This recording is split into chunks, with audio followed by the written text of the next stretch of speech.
গল্প প্রেমময় রক্তচোষা। লেখনীতে শারমিন আক্তার সুবর্ণা। তৃতীয় পর্ব। শেহবাজ নির্বাক, স্থির। বুকের গভীরে জাগ্রত সেই অদ্ভুত স্রোত তাকে আজ এক নির্মম সত্যের মুখোমুখি করেছে।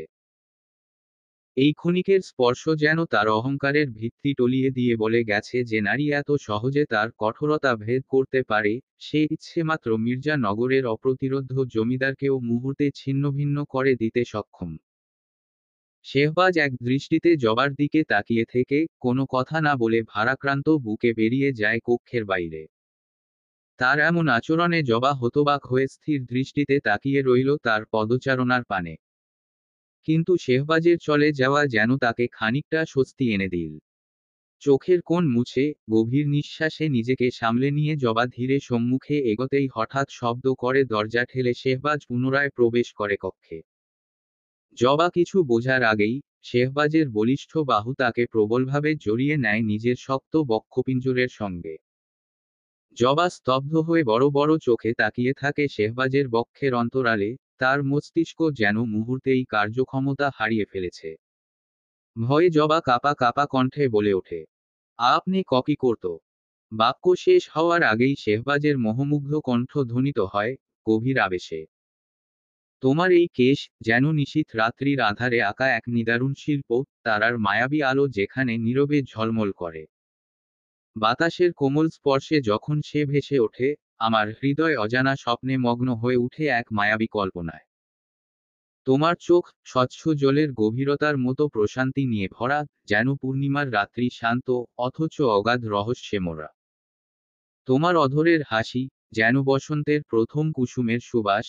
আমি হারিয়ে যাই তোমার অনন্য সৌন্দর্যের নির্জন প্রাঙ্গণে বারবার। শেহবাজের চোখে তখন গভীর মোহের এক রূপকথার মন্দির, যেখানে প্রতিটি শব্দ যেন হৃদয়ের গহীনে প্রতিধ্বনিত হয়। জবাকে আরো দৃঢ়ভাবে আলিঙ্গন করে সেই, যেন বুকের অন্তরালে চাপা দেওয়া কোনো অবহেলিত সাধকে জাগিয়ে তুলছে। এমন দৃশ্যাবলী জবার শ্বাসকে সংকুচিত করে ফেলে, চেতনাকে আবদ্ধ করে রাখে এক নিস্তব্ধ দংশনে। ফের শেহবাজের কণ্ঠ ধ্বনিত হয় শূন্যতার গভীরে, তবু কেন অন্য চোখে প্রতিফলিত হয় এমন মোহ? কেন তাদের দৃষ্টিতে তোমার রূপের প্রতি আকুলতা জাগে? তাদের সেই দৃষ্টি বিদ্ধ করে আমার অন্তর, আমার রক্তে তখন অগ্নিশিখার মতো জ্বলে ওঠে ঈর্ষার অনল। তুমি যে আমার, শুধুই আমার, এই সত্য চিরন্তন। তোমার কালো কেশরাজি, তোমার অপার রূপ, সবই আমার সম্পদ। তোমার সর্বাঙ্গে বিচরণ করার অধিকার শুধু এই শেহবাজ মির্জার, অন্য কারো নয়। জবা স্তব্ধ, বিস্মিত, মন্ত্রমুগ্ধ হয়ে শুধু শুনছে শব্দগুলোকে। কি অর্থ এসব কথার? কেন এমন কঠিন, গভীর অর্থপূর্ণ বাক্য ছুড়ছে মির্জা নগরের এই অধিপতি? এর কি অর্থ ধরবে জবা? জবার ছোট্ট মস্তিষ্কটা হঠাৎ শূন্য হয়ে গেল শেহবাজের কঠিন কথার অর্থের অন্তরালে। জবা চোখ বন্ধ করে নিল, হঠাৎ তার কর্ণে স্পষ্ট হয়ে উঠে শেহবাজের বুকের গভীর স্থির ধুকপুকানি। যেন প্রতিটি শব্দে স্পষ্ট হয়ে উঠছে হৃদয়ের রূপরেখা। জবা সেই শব্দ আরো স্পষ্ট শুনতে নিজের অজান্তেই এতক্ষণ যাবৎ তার গুটিয়ে রাখা কোমল হাতখানা দ্বারা শেহবাজের পাঞ্জাবির পেছনের অংশ মুষ্টিবদ্ধ করে ধরে। পা দুটি মেঝে থেকে বুড়ো আঙুলে ভর দিয়ে কিছুটা উঁচু হয়ে শেহবাজের হৃৎপিণ্ড বরাবর কর্ণ ঠেকায় জবা। অনুভব করে শেহবাজের হৃৎপিণ্ডের প্রতিটি নিবিড় যোগাযোগ। জবার সমস্ত অনুভূতি যেন এক সুপ্ত অস্পষ্ট নিঃসঙ্গ যাত্রায় ভেসে উঠল। শেহবাজের প্রতিটি ধুকপুকানি জবার মনের গভীরতম ছন্দে বাজছে। ঠিক তখনই শেহবাজ নিয়ন্ত্রণহীন হয়ে জবাকে নিজের হৃদয়ের অন্তঃস্থল থেকে তুলে নিজের শক্তিশালী, প্রলুব্ধকারী আকর্ষণীয় অধর প্রথমবারের ন্যায় স্পর্শ করালো জবার নরম অধর বরাবর। সেই স্পর্শে যেন এক অভ্রান্ত অধ্যায়ের সূচনা ঘটল, যেখানে শেহবাজের অন্তরাত্মার প্রগাঢ় স্পর্শ জবার সত্তাকে কাঁপিয়ে তুলল। জবার কম্পনে শেহবাজ উন্মাদের ন্যায় মোহগ্রস্ত হয়ে নিজের হাতের অবাধ্য বিচরণ জবার শরীরে করতেই, জবা ভয় আর্ষ্ট হয়ে প্রথমবারের ন্যায় নিজের শরীরের সৃষ্ট এহেন অনুভূতি সহ্য করতে না পেরে ধাক্কা দেয় শেহবাজকে। শেহবাজ সম্বিত ফিরে পায়। নিজের অচেতন আচরণে নিজেই হতবাক হয়ে ওঠে। কিন্তু পরমুহূর্তেই জবার সেই প্রত্যাখ্যানের স্মরণে তার মধ্যে এক ক্রোধের বিস্ফোরণ ঘটে। দাঁতে দাঁত পিষে তীব্র ক্রোধে গর্জে উঠে বলে, ভুলে যাবেন না আপনি আমার স্ত্রী। আমার যখন ইচ্ছা হবে তখন আপনাকে কাছে টেনে নেব। আমার যখন মন চাইবে তখন এর থেকেও গভীরভাবে আপনাকে স্পর্শ করব। আপনাকে সতর্ক করে দিচ্ছি, দ্বিতীয়বার আমাকে এভাবে দূরে ঠেলে দেওয়ার দুঃসাহস দেখাবেন না। এই দুঃসাহসিকতার পরিণতি আপনার জন্য ভয়ঙ্কর হবে। শেহবাজের ক্রোধান্বিত চেহারায় জবাবহিত হয়ে নতজানু হয়ে কাপা কাপা কণ্ঠে বলে ওঠে, আমারে মাফ কইরা দেন, আমি আর এমন করুম না। তবু শেহবাজ জবার কথার প্রতি কোনো মনোযোগ না দিয়েই কক্ষ থেকে বেরিয়ে যায়। পরন্তু যাওয়ার সময় শেহবাজ এক মুহূর্ত থেমে, ক্রোধের বশে নিজের শক্ত মুষ্টিবদ্ধ হাত দিয়ে দরজার কাঠে আঘাত করে। শেহবাজের নিজের ভেতরের দহন আরও বেশি প্রবল হয়ে ওঠে। সে আর কোনো দিকে দৃষ্টি না দিয়ে প্রস্থান করে কক্ষের বাহিরে। শেহবাজের প্রস্থানের দৃঢ় পায়ের শব্দ শূন্যতার গভীরে প্রতিধ্বনিত হয়ে মিলিয়ে যায় নীরবে। দুপুরের কোলাহল পেরিয়ে অনেক আগেই বিকেলের নিঃশব্দ নিঃশ্বাস এসে ছুঁয়ে গেছে মহলের প্রাঙ্গণ। মহলের এক প্রান্তে বসে শাহনূর দৃষ্টি নিবন্ধ করেছে দূর আকাশের অবারিত নীলিমায়। তার চোখে ভাসছে একাকিত্বের গভীর ছায়া। অম্বরকে সঙ্গ দিতে আজ কোনো পক্ষীকুলের ডানার ঝাপটা নেই, নেই কোনো গানের মৃদু সুর। যেন নিঃসঙ্গ আকাশ আর বন্দি শাহনূর একে অপরের প্রতিচ্ছবি। মাঝে মাঝে শাহনূরের অন্তরে এক অদম্য বাসনা জাগে, পাখি হওয়ার বাসনা। কেনই বা জাগবে না? পাখিরা তো মুক্ত ডানায় আকাশ চিরে পাড়ি জমায় দূর অজানায়, যেখানে কোনো শৃঙ্খল নেই, কোনো গণ্ডি নেই। শাহনূরের মনও চায় এই অবরুদ্ধ জীবনের গণ্ডি ভেঙে এক অজানা মুক্তির পথে উড়ে যেতে। এমন এক গন্তব্যে যেখানে সে খুঁজে পাবে চিরন্তন মুক্তির স্বাদ। শাহনূর যখন গভীর ভাবনার জালে আবদ্ধ তখন আচমকাই পেছনে কারো উপস্থিতি টের পেয়ে চমকে ওঠে। পিছন ফিরে তাকাতেই তার দৃষ্টি স্থির হয় তৌসিফের মুখে, যার মুখের হাসি এক রহস্যময়ী ছায়া নিয়ে চারপাশকে ঘিরে ফেলেছে। মুহূর্তেই শাহনূরের মনে ভয় আর উৎকণ্ঠার ছায়া নেমে আসে। সে দ্রুত উঠে দাঁড়ায়, অন্য কোথাও চলে যাওয়ার ব্যাকুল চেষ্টায় পদক্ষেপ নিতে উদ্যত হয়। কিন্তু তার আগেই তৌসিফ তার শক্ত হাত দ্বারা শাহনূরের হাত ধরে ফেলে। শাহনূর আতঙ্কে জমে যায়। নিজেকে মুক্ত করার ব্যর্থ চেষ্টায় ভাঙা গলায় বলে ওঠে, তুমি পচা, আমার হাত ছাড়ো। আর তা না করলে আমি কিন্তু কান্না করব। তৌসিফের ঠোঁটের কোণে অদ্ভুত এক কুটিল হাসি আরও স্পষ্ট হয়ে ওঠে। ঠান্ডা অথচ বিদ্রুপমাখা কণ্ঠে সে বলে, কান্না করবে? করো। আমিও দেখতে চাই তোমার শুভ্ররাঙা মুখে অশ্রুর ছাপ কেমন লাগে। তৌসিফের বাক্যে শাহনূরের ভয় আরও গাঢ় হয়। তার চোখে আতঙ্কের ছায়া। কিন্তু তৌসিফ সেই ভয়ের তোয়াক্কা না করেই নিকটে এগিয়ে গিয়ে তার লোলুপ দৃষ্টি তাক করে শাহনূরের পানে। শাহনূর কিছু বলার পূর্বে তৌসিফ তার বৃদ্ধা আঙুল দ্বারা শাহনূরের ওষ্ঠে স্লাইড করতেই শাহনূর কান্নায় ভেঙে পড়ে বাচ্চাদের মতো চিৎকার করে বলে ওঠে, তুমি আমাকে ছবে না। তুমি ভালো না। তোমার ছোঁয়া আমার কাছে অসহ্য লাগে। কেন তুমি এভাবে আমাকে স্পর্শ করো? তুমি কেন এখানে আবার এসেছো? চলে যাও তুমি। তৌসিফের চোখে তৃষার ছায়া গভীর হয়, আর শাহনূর ভয় ভেতরে ভেতরে গুটিয়ে ফের বলে ওঠে, আমি ভাইজানকে বলে দিব। শাহনূরের কথায় তৌসিফ ভ্রুকুটি করে বলে ওঠে, কি বলবে? শাহনূর ভীতু চোখে তাকিয়ে বলে ওঠে, বলবো কাল রাতে তুমি পুকুরে এসে ওকে ফেলে দিয়েছ। আমি দেখেছি। তৌসিফের চৌড়া হাসি মুহূর্তেই মিলিয়ে গিয়ে তার চোখে জ্বলজ্বল করে ওঠে রাগের আগুন। শাহনূরের বাহু শক্ত করে চেপে ধরে সেই গম্ভীর ও শীতল কণ্ঠে বলে ওঠে, কে তোমার কথা বিশ্বাস করবে? ওই জমিদার, যে তোমাকে কখনোই পছন্দ করে না। তৌসিফের শক্ত চেপে ধরা এবং তীক্ষ্ণ প্রশ্নে ব্যথায় কুকড়ে উঠে শাহনূর বিষণ্ণ মুখে বলে, জুনায়েদ ভাইজানকে বলবো। তৌসিফ তার ঠোঁটে তাচ্ছিল্যের হাসি ফুটিয়ে জবাব দেয়, তোমার মতো পাগলের কথা বিশ্বাস করবে কে? কেউ না। বরং উল্টো তুমি নিজেই শাস্তি পাবে। তাই বলছি, যা দেখেছ তা ভুলে যাও। অন্যথায় ওই মহিলার মতো তোমার অবস্থাও একই হবে। তৌসিফের হুমকির তীরতায় শাহনূর আতঙ্কে কেঁপে ওঠে। ভয় তাকে এমনভাবে গ্রাস করে যে সে এক ঝটকায় তৌসিফকে ধাক্কা দিয়ে ছুটে পালিয়ে যায়। শাহনূরের ছুটে যাওয়া দেখে তৌসিফ দাঁতে দাঁত চেপে ঠোঁট কেঁপে বলে ওঠে, বেচারি, যা দেখা উচিত ছিল না তাই দেখে ফেলেছিস। তুই যতদিন চুপ থাকবি ততদিন বেঁচে থাকবি। মুখ খুললেই তার কথা শেষ করার আগেই সে উচ্চস্বরে হেসে ওঠে, যেন নিজের ভয়ঙ্কর পরিকল্পনা নিজেই উপভোগ করছে। অন্যদিকে শাহনূর মরিয়া হয়ে মহল থেকে বেরিয়ে বাগানের পথ ধরে ছুটতে থাকে। শ্বাসকষ্টে থেমে কিছুক্ষণ দাঁড়ায়, তারপর কাঙ্ক্ষিত ব্যক্তির অবস্থান আন্দাজ করে আবারও ছুটে যায়। সেলিমের কাছে পৌঁছেই ক্লান্ত শাহনূর তার পাশে বসে হাঁপাতে থাকে। হঠাৎ শাহনূরের উপস্থিতিতে সেলিম কিছুটা দূরে সরে বসে শাহনূরের পানে তাকায়, ফের তার অবস্থা দেখে সেলিম উদ্বিগ্ন স্বরে বলে, ছোট কুমারী, আপনি এইভাবে হাঁপাইতাছেন কেন? শাহনূর বিষাদে ভারাক্রান্ত কণ্ঠে সেলিমকে জানায়, তুমি জানো সেলিম, তৌসিফ ভাইজান একদমই ভালো না। কথা বলতে বলতে শাহনূর সেলিমের হাত ধরে স্পষ্ট করে দেখায়, আমাকে এভাবে এভাবে স্পর্শ করে, আমার একদম ভালো লাগে না। শাহনূরের কথায় সেলিমের বুকের ভেতর এক অদৃশ্য শূন্যতার মোচড় বয়ে যায়। তার কণ্ঠে ব্যথার তীব্রতা ঝরে পড়ে। গভীর কাতর স্বরে সে বলে ওঠে, আপনি তারে কখনোই ছোঁয়ার সুযোগ দেবেন না। আল্লাহর দোহাই লাগে, তার সামনে আর যাইবেন না। সে ভালা মানুষ না। জমিদার হুজুরের কাছে সব খুইলা বলেন, তিনি যা করছে আপনার লগে। সেলিমের আকুল আরতি শুনেও শাহনূর মলিন চোখে তাকায়। তার কণ্ঠ ভেঙে যায় এক গভীর হতাশায়।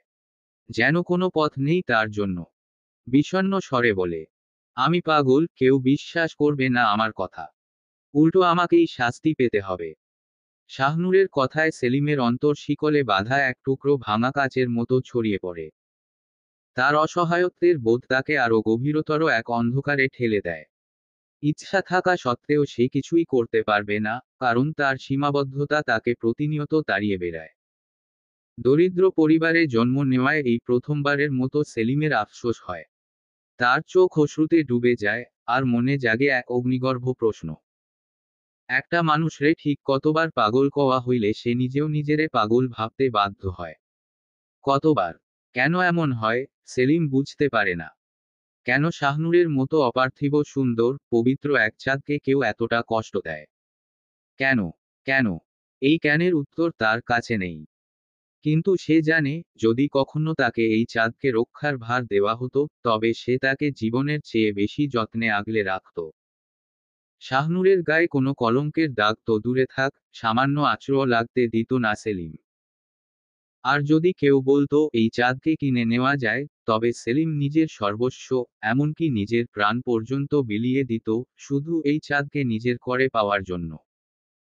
যে চাঁদ তার কাছে স্বপ্নেও অপ্রাপ্য, সেই চাঁদ কেন অন্যের কাছে এত তুচ্ছ? যে চাঁদকে স্পর্শ করার দুঃসাহস সেলিম কল্পনাতেও আনতে পারে না, সেই চাঁদকে কলঙ্কিত করতে চায় কেন কেউ? কেন? কেন? এই প্রশ্নগুলোর কোনো উত্তর নেই। সেলিম জানে, শাহনূর তার কাছে আকাশের সেই নিষ্প্রভ চাঁদ, যার আলো সে দেখতে পাবে, কিন্তু যাকে ছোঁয়া তার জন্য চিরতরে নিষিদ্ধ। তবে কেন অন্যের জন্য এই পবিত্র চাঁদকে অপবিত্র হাতে ছোঁয়া নিষিদ্ধ নয়? কেন? কেন? সেলিমের ভাবনার মাঝে শাহনূর ফের বলে ওঠে, সেলিম তুমি জানো কি হয়েছে? শাহনূরের প্রশ্নে সেলিম নিজ ভাবনার ইতি টেনে মুখ তুলে প্রশ্নবিদ্ধ নয়ন তাক করে শাহনূরের পানে।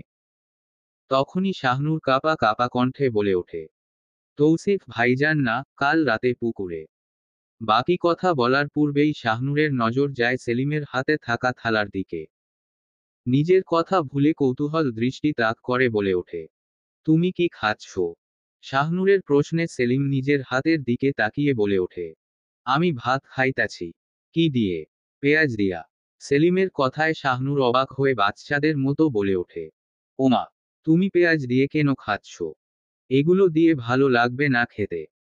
শাহনূরের প্রশ্নে সেলিম একটু হাসি দিয়ে বলে ওঠে, একদমই না, আমাগো খাইতে খাইতে অভ্যাস হইয়া গেছে, এখন তৃপ্তি মিটাইয়া খাই। সেলিমের কথায় শাহনূর খানিকক্ষণ তার পানে তাকিয়ে মুখ হা করে বলে ওঠে, আমাকেও দাও, আমিও খাবো। শাহনূরের কথায় সেলিম হাঁসফাঁস করে বলে ওঠে, না না, ছোট কুমারী, আপনি এইগুলা দিয়ে খাইতে পারবেন না। সেলিমের কথায় শাহনূর বাচ্চামো ভঙ্গিতে বলে ওঠে, তুমি খেতে পারলে আমিও পারবো, খাইয়ে দাও আমায়।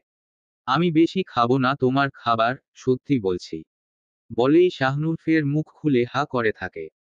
সেলিম পড়েছে এবার মহাবিপদে, সে ইতস্তত করে বলে ওঠে, ছোট কুমারী, আমি খাওয়াইয়া দিমু।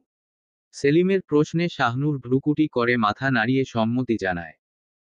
শাহনূরের কথায় সেলিম দীর্ঘশ্বাস ছেড়ে কাঁপা কাঁপা হাতে এক লোকমা ভাত শাহনূরের মুখের সম্মুখে ধরতেই শাহনূর লোকমাটি নিজ মুখে পুরে নিতেই তার কোমল ওষ্ঠের শিহরিত স্পর্শ অনুভূত হল সেলিমের হাতে।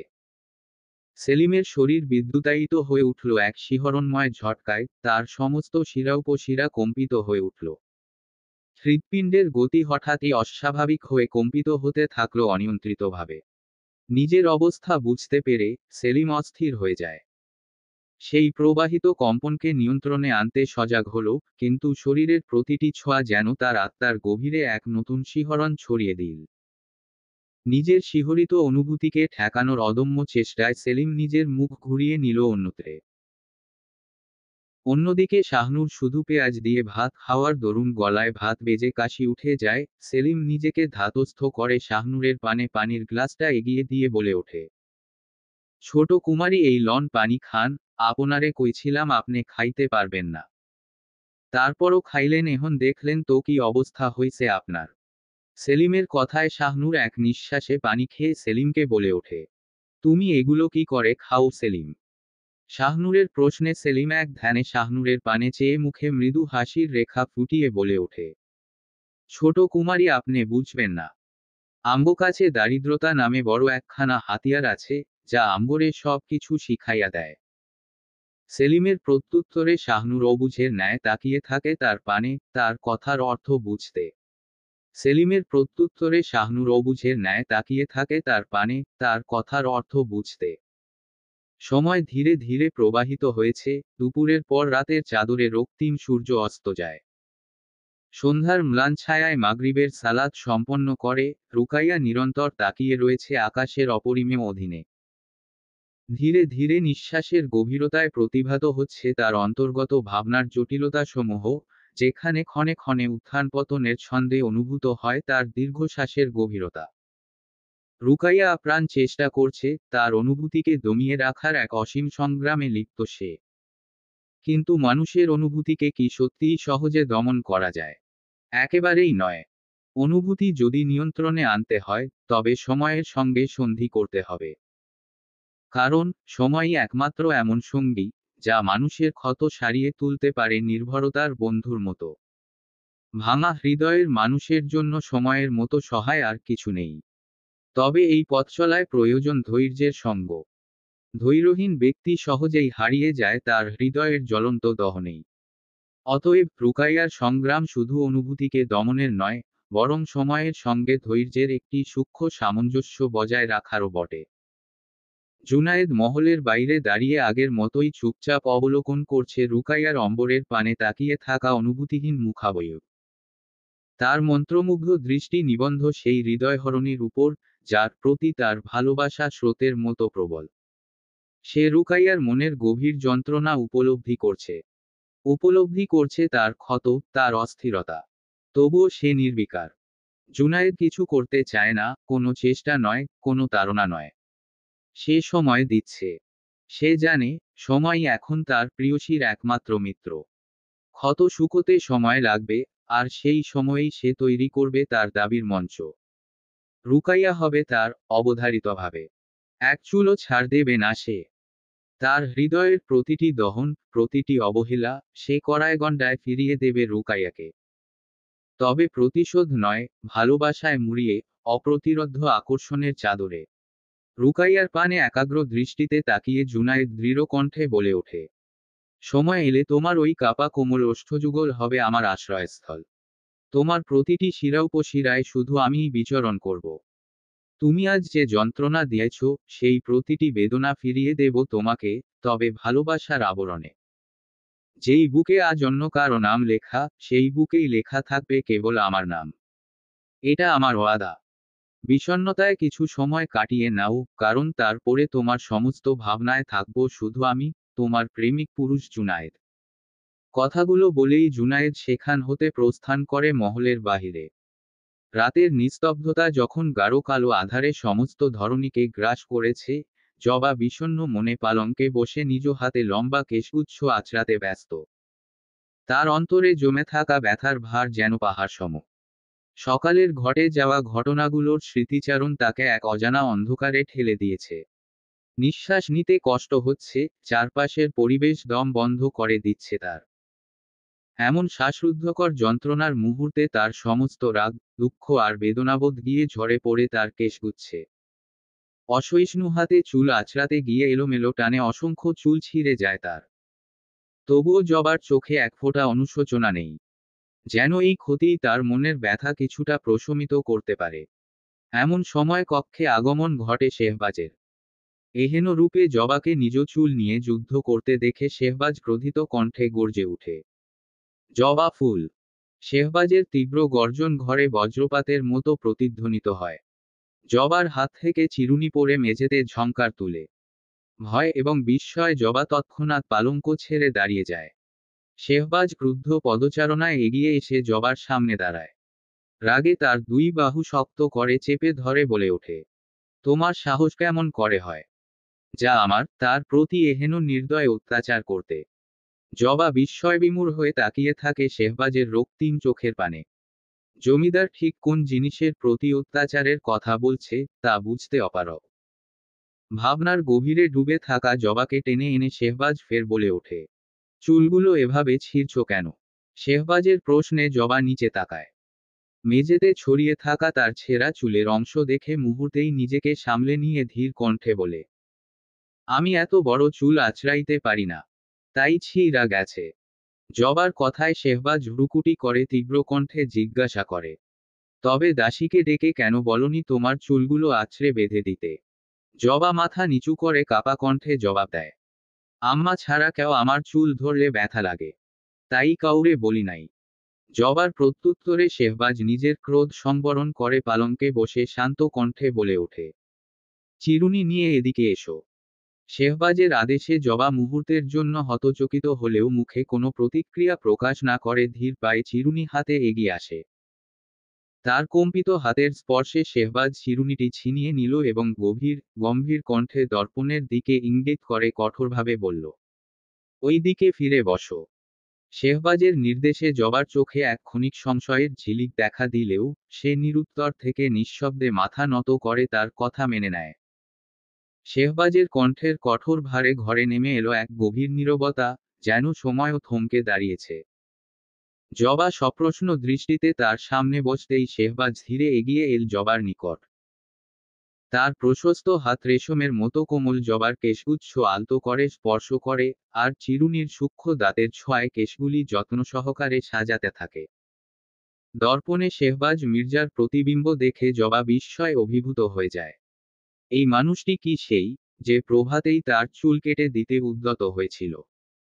তবে এখন কেন এমন আচরণ? শেহবাজের আচরণে যেন এক রহস্যময় পরিবর্তন এসেছে, যা জবার কাছে সম্পূর্ণ অপরিচিত।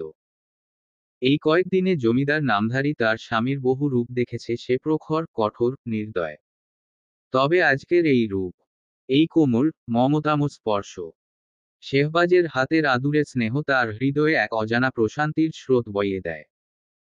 জবা অপলক চেয়ে থাকে তার স্বামীর দিকে, যেন সেই প্রতিচ্ছবি তার সমস্ত কৌতূহল আর দ্বিধার উত্তর। শেহবাজের প্রতিটি স্পর্শ যেন তার আত্মার গভীরে শান্তির স্পন্দন জাগিয়ে তোলে। আবেশে জবা নেত্রযুগল বন্ধ করে নেয়। তখনই কর্ণে ভেসে আসে, ব্যথা পাচ্ছ? জবা নেত্র মেলে চায় দর্পণে, কোমল কণ্ঠে বলে, উহু, আচ্ছা।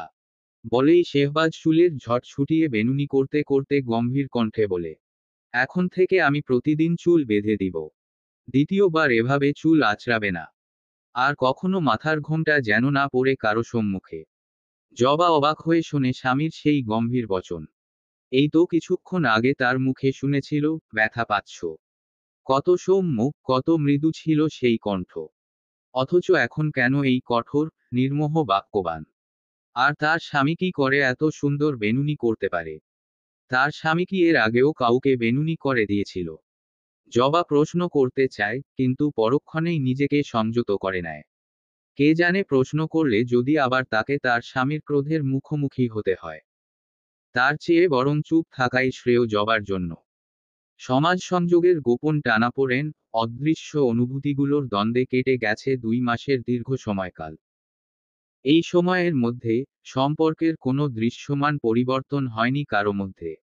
তবে জবার জ্ঞানার্জনের পথে রুকাইয়া যে দক্ষতার সঙ্গে এগিয়ে চলেছে তা স্পষ্ট। জবার ভাষাগত উন্নতিও দৃশ্যমান। তবে তার স্বামী জমিদার মশাই প্রয়োজন ছাড়া কখনো তার সঙ্গে কোনো কথোপকথনে অংশ নেননি। এর ফলে যে জবা কষ্টে ছিল তা কিন্তু নয়।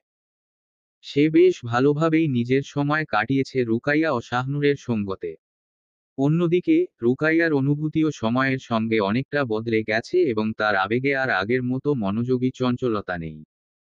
অন্যদিকে শাহনূর ও সেলিমের সম্পর্ক আরও দৃঢ় হয়েছে। শাহনূর যখনই সময় পেয়েছে চট করে গোপনে সেলিমের সঙ্গে গল্প করে সময় কাটিয়েছে। কিন্তু সেলিম এখনো শাহনূরকে বাইরের জগতে নিয়ে কিছু দেখাতে পারেনি, যা নিয়ে শাহনূরের মধ্যে প্রচুর অভিযোগ সৃষ্টি হয়েছে। তবে সেলিম তার অভিযোগগুলো মৃদু হাসি দিয়ে মেনে নেয় সন্তর্পণে। নির্জন রাতের প্রহরে জবা ও রুকাইয়া বসে রয়েছে শাহনূরের কক্ষে। আলোয়াধারিতে ভরা ঘরটি এক রহস্যময় ধূম্রজালে আচ্ছাদিত, যেখানে নানান বিষয়ের গভীর আলাপ চলমান। হাসি আনন্দের পাশাপাশি খেলায় মত্ত তারা একে অপরের অভিনয় করতে শুরু করে। কেউ আবার আরেকজনের চরিত্রে অবতীর্ণ হয়ে সেই মানুষটির অভিনয় করে দেখায়, যেন সময়ের পর্দায় অভিনয়ের দৃশ্যায়ন। কিছুক্ষণ আগে শাহনূর তার এক দাসীর অভিনয় করে দেখিয়েছিল, যা সহজেই ধরা পড়েছিল তাদের বোঝাপড়ায়। এবার পালা আসে জবার।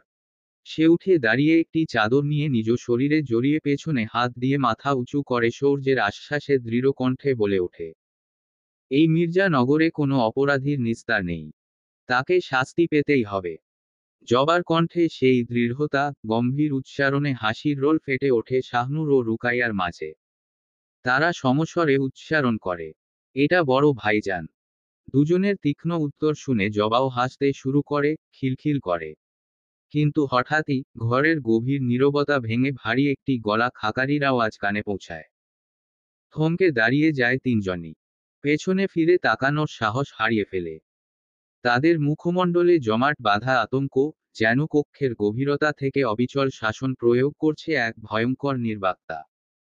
রুহের স্পন্দন নিঃশেষিত, প্রাণহীন নিস্তব্ধতায় গুমোট হয়ে যায় চারপাশ। ঠিক সেই মুহূর্তে সাহসী হয়ে জবা পিছু ফিরে তাকাতেই তার দৃষ্টি পড়ে শেহবাজের চরম ভ্রুকুটি করা ব্যক্তিত্বময় উপস্থিতিতে। মুহূর্তের ব্যবধানে মনে পড়ে যায় জবার পূর্বোক্ত কর্মকাণ্ডের স্মৃতি, যা তার ভেতরের নির্ভাবনাকে তছনছ করে দেয়।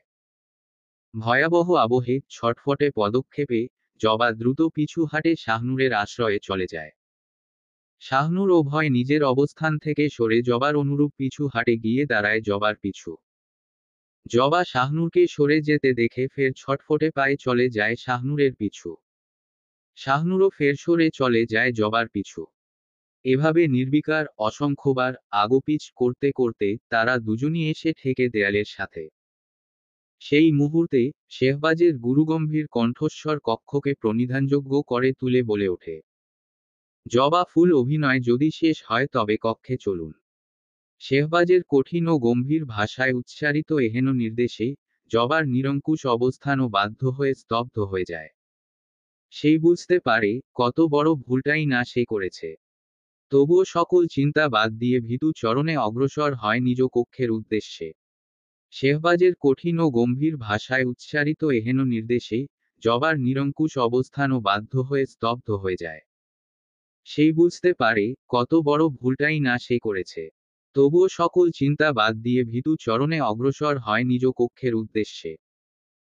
নিজ কক্ষে পৌঁছে শেহবাজ ধীর পায়ে কক্ষের দরজাটি বন্ধ করে, যেন তার প্রতিটি গতিবিধি এক অনিশ্চিত কিছুর ইঙ্গিত বহন করছে। কক্ষের মৃদু আলোর আভা এক অদ্ভুত রহস্যময় পরিবেশ তৈরি করে, যা জবার মনের শঙ্কাকে দ্বিগুণ করে তোলে। শেহবাজ ধীরভাবে তার দিকে মুখ ফেরায়। তার তীক্ষ্ণ দৃষ্টির গভীরতাটি জবার হৃদয়ে এক অদৃশ্য কম্পনের জন্ম দেয়। তার কণ্ঠস্বর যেন কোনো অলঙ্ঘনীয় আদেশ বহন করে বলে ওঠে, ওখানে যা করেছিলে তা আবার করো। শেহবাজের এহেন কথায় জবা হতচকিত হয়ে কাপা কণ্ঠে বলে, হুম। শেহবাজ ধৈর্যহীনভাবে পুনরায় বলে, আমি আবার করতে বলেছি। ভয়ে কাঁপতে থাকা জবা শুকনো ঢোক গিলে বলে, আমার ভুল হয়ে গেছে। আমাকে মাফ করে দিন। শেহবাজের চোখে কোনো নম্রতার ছাপ ছিল না, বরং তার কণ্ঠস্বর আরো দৃঢ় হয়ে ওঠে। করো, বলছি। জবার পায়ে কোন শক্তি সঞ্চার হচ্ছিল না, উপায়হীন হয়ে তার কণ্ঠস্বর কাঁপতে কাঁপতে ভাঙা সুরে উঠে এল। এই মির্জা, ননগরে কোনো অপরাধীর নিস্তার নেই। তাকে শাস্তি পেতেই হবে। তার এমন জোরতা দেখে শেহবাজ বিরক্তির ভ্রু কুঁচকাল। কঠিন কণ্ঠে আদেশ করল, উহু, হয়নি। নিজের শিরদাঁড়া উঁচু করো। তারপর আবার বলো। শেহবাজের বলা কঠিন কণ্ঠের আদেশে এবার জবার কান্না করার উপক্রম। নিজের নাক টানতে টানতে দোকানে হাত দিয়ে ধরে বলে ওঠে, আমার ভুল হয়ে গিয়েছে, আমার এরকমটা করা একদমই উচিত হয়নি। আমি একটা ছাগল, তাই আপনার অনুকরণ করেছি। দয়া করে আমাকে ক্ষমা করে দিন। জবার কথায় শেহবাজ তার পানে তীক্ষ্ণ দৃষ্টিতে তাকিয়ে বলে ওঠে, আচ্ছা, তুমি ছাগল তাই এমন করেছো, তাই তো? হম। শেহবাজ গম্ভীরভাবে মাথা নাড়িয়ে বলে ওঠে, বেশ। তবে আমি না বলা অবধি নিজ কানে হাত রেখে বলতে থাকো, তুমি একটা ছাগল। শেহবাজ কথাগুলো শেষ করেই নিজ পালঙ্কে আরামের সঙ্গে শায়িত হয়, তার গভীর দৃষ্টি জবার দিকে নিবদ্ধ। জবা একেবারেই অসহায়, দুই হাতে কান টেনে কান্নার জোয়ারে নাক টানতে টানতে বলে ওঠে, আমি একটা ছাগল, আমি একটা ছাগল, আমি একটা ছাগল। হঠাৎ শেহবাজের গুরুগম্ভীর মুখে অজানা শীতলতার আভা ফুটে ওঠে, যা জবার অগোচরেই এক মৃদু হাসির রূপ নেয়। নিজ হাসি লুকিয়ে শেহবাজ ধীর স্থিরতায় আখিযুগল বন্ধ করে নেয়। অন্যদিকে জবা নিজের ক্ষোভের তালে অনবরত বলতে থাকে, আমি একটা ছাগল। কথার মাঝেই তার দৃষ্টি পড়ে শেহবাজের বন্ধ নেত্রের দিকে। মুহূর্তের জন্য তার চোখে অভিমানের ছায়া ঘনিয়ে আসে। নাক টানতে টানতে সে আচমকা কণ্ঠে তীক্ষ্ণতা এনে হিসহিস আওয়াজে বলে ওঠে, ফুসো বাবু একটা। একটু কিছু হলেই ফুঁসে ওঠে সাপের মতো। আমি কি এমন করেছি? শুধু একটু অনুকরণই তো করেছি। মির্জানগরের জমিদার বলে তার অনুকরণও করা যাবে না। ফুসো কালো সাপ একটা। তার হিসহিসানি শেহবাজের কর্ণে পৌঁছাতে বিলম্ব হল না। চোখ বন্ধ রেখেই গম্ভীর কণ্ঠে সে বলে উঠল, যা করতে বলেছি তা ছাড়া যদি আর কোনো গুনগুনানি কানে আসে, তবে শাস্তি আরো ভয়ঙ্কর হবে। শেহবাজের হুঁশিয়ারিতে জবা চুপ হয়ে গেল। নীরবে আবার বলতে শুরু করল, আমি একটা ছাগল, আমি একটা ছাগল। প্রায় অনেকক্ষণ গড়িয়েছে জবার নিজেকে ছাগল দাবির বাক্যে। ক্লান্ত হয়ে জবা চোখ বন্ধ করে নিশ্চুপ ঝিমুচ্ছে। এমন সময় শেহবাজ গভীর দৃষ্টি নিয়ে বিছানা থেকে উঠে এসে জবার সামনে দাঁড়ায়। কোনো কথা না বলে আচমকা তাকে কোলে তুলে নেয় এবং দৃঢ় পদক্ষেপে এগিয়ে যায় পালঙ্কের দিকে। জবা হতচকিত। হঠাৎ চেতনা ফিরে পেয়ে চোখ মেলে তাকাতেই নিজেকে শেহবাজের শক্তিশালী বাহুতে আবদ্ধ দেখতে পায়। বিস্মিত হয়ে তার কাঁধ জড়িয়ে ধরে নির্বাক দৃষ্টিতে চেয়ে থাকে তার পানে। শেহবাজ পালঙ্কে জবাকে শুইয়ে দিয়ে উঠে যেতে উদ্যত হলে জবার কোমল বাহু তাকে থামিয়ে দেয়। শেহবাজ ভ্রু কুঁচকে জবার পানে তাকায়। জবা তবু নীরব, তার অবাক নয়নে শেহবাজের প্রতিটি চলন অবলোকন করছে। এক মুহূর্তের জন্য শেহবাজের মুখে মৃদু হাসির রেখা খেলে যায়। এরপর গভীর অথচ খোঁচা দেওয়া স্বরে বলে, জবা ফুল, তুমি যদি সত্যিই চাও, তবে আমিও তোমাকে জড়িয়ে ধরতে পারি। কি ধরব? শেহবাজের কথায় জবা সম্বিত ফিরে পায়। লজ্জায় দ্রুত তার কাঁধ থেকে নিজের হাত সরিয়ে নিয়ে পাশ ফিরে শুয়ে পড়ে। শেহবাজ একবার তার দিকে ভ্রু কুঁচকে তাকায়, তারপর পাশে শুয়ে ধীর কণ্ঠে বলে, শাস্তির কথা মনে রাখবেন। দ্বিতীয়বার নিজের স্বামীকে নিয়ে বিদ্রূপ করার সাহস কখনো করবেন না। জবা নীরবে শোনে শেহবাজের বাণী, সে তো তার স্বামীকে নিয়ে বিদ্রূপ করেনি, শুধু একটু দুষ্টমি করেছিল। কেন তার স্বামীর এটাকে বিদ্রূপ মনে হচ্ছে? বুঝে পায় না জবা। তবুও নিশ্চুপ ভাবে বলে, জি। পরক্ষণেই জবার অনুভূত হয় নিজ শরীরে উষ্ণ হাতের বিচরণ।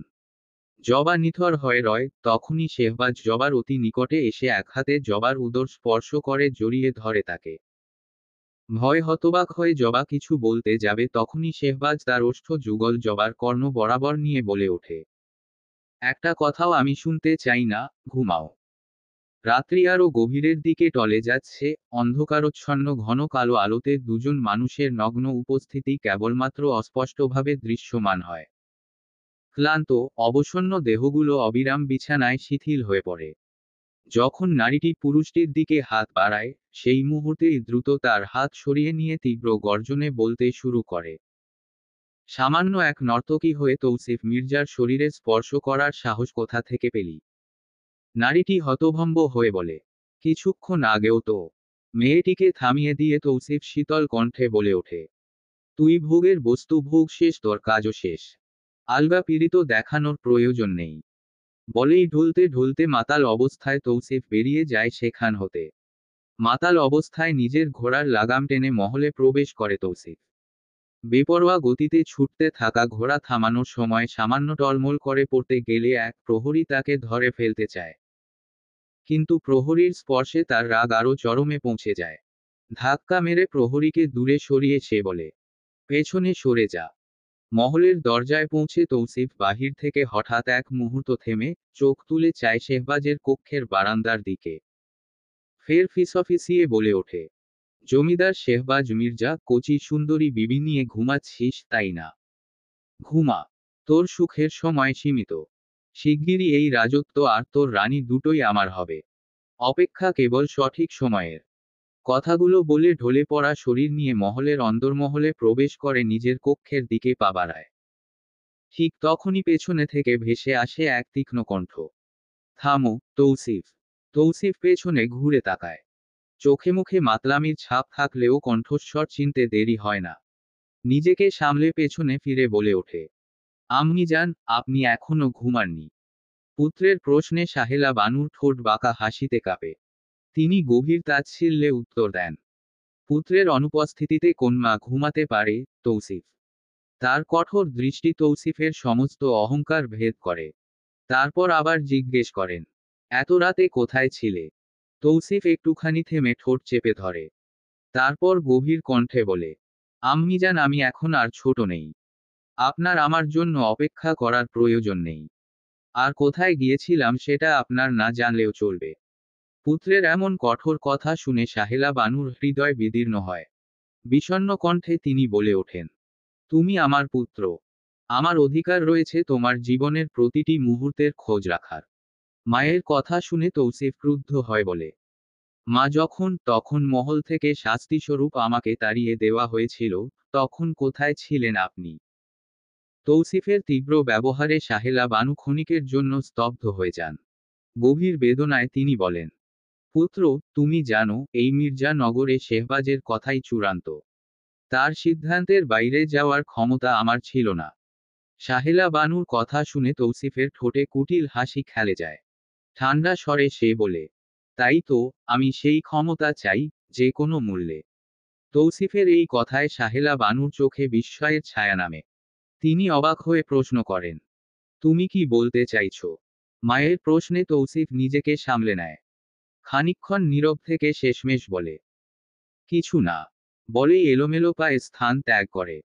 আর পেছনে দাঁড়িয়ে থাকা সাহেলা বানু স্তব্ধ নয়নে পুত্রের অদূরে মিলিয়ে যাওয়া পথের দিকে চেয়ে থাকেন। আকাশে রাতের আধার কাটতে শুরু করেছে। দূরদিগন্তে ভোরের আলোর আভা জানান দিচ্ছে নতুন দিনের আগমন। মহলের চারদিকে আবছা আলো ছড়িয়ে পড়েছে, যা ধীরে ধীরে দেয়ালে সোনালি ছোঁয়া দিচ্ছে। এমন শান্ত সকালে জবা চুপচাপ চোখ মেলে তাকায় সালাত আদায়ের উদ্দেশ্যে। এ দুমাসে নামাজ পড়াটা তার অভ্যাসে পরিণত হয়েছে, শেহবাজের কড়া নির্দেশে। তাই শরীরের অলসতা ঝেড়ে ফেলে উঠতে যাবে, ঠিক তখনই একটি উষ্ণ, কোমল স্পর্শ তার ঘাড় ছুঁয়ে যায়। মুহূর্তেই তার শরীর বিদ্যুতায়িত হয়ে ওঠে।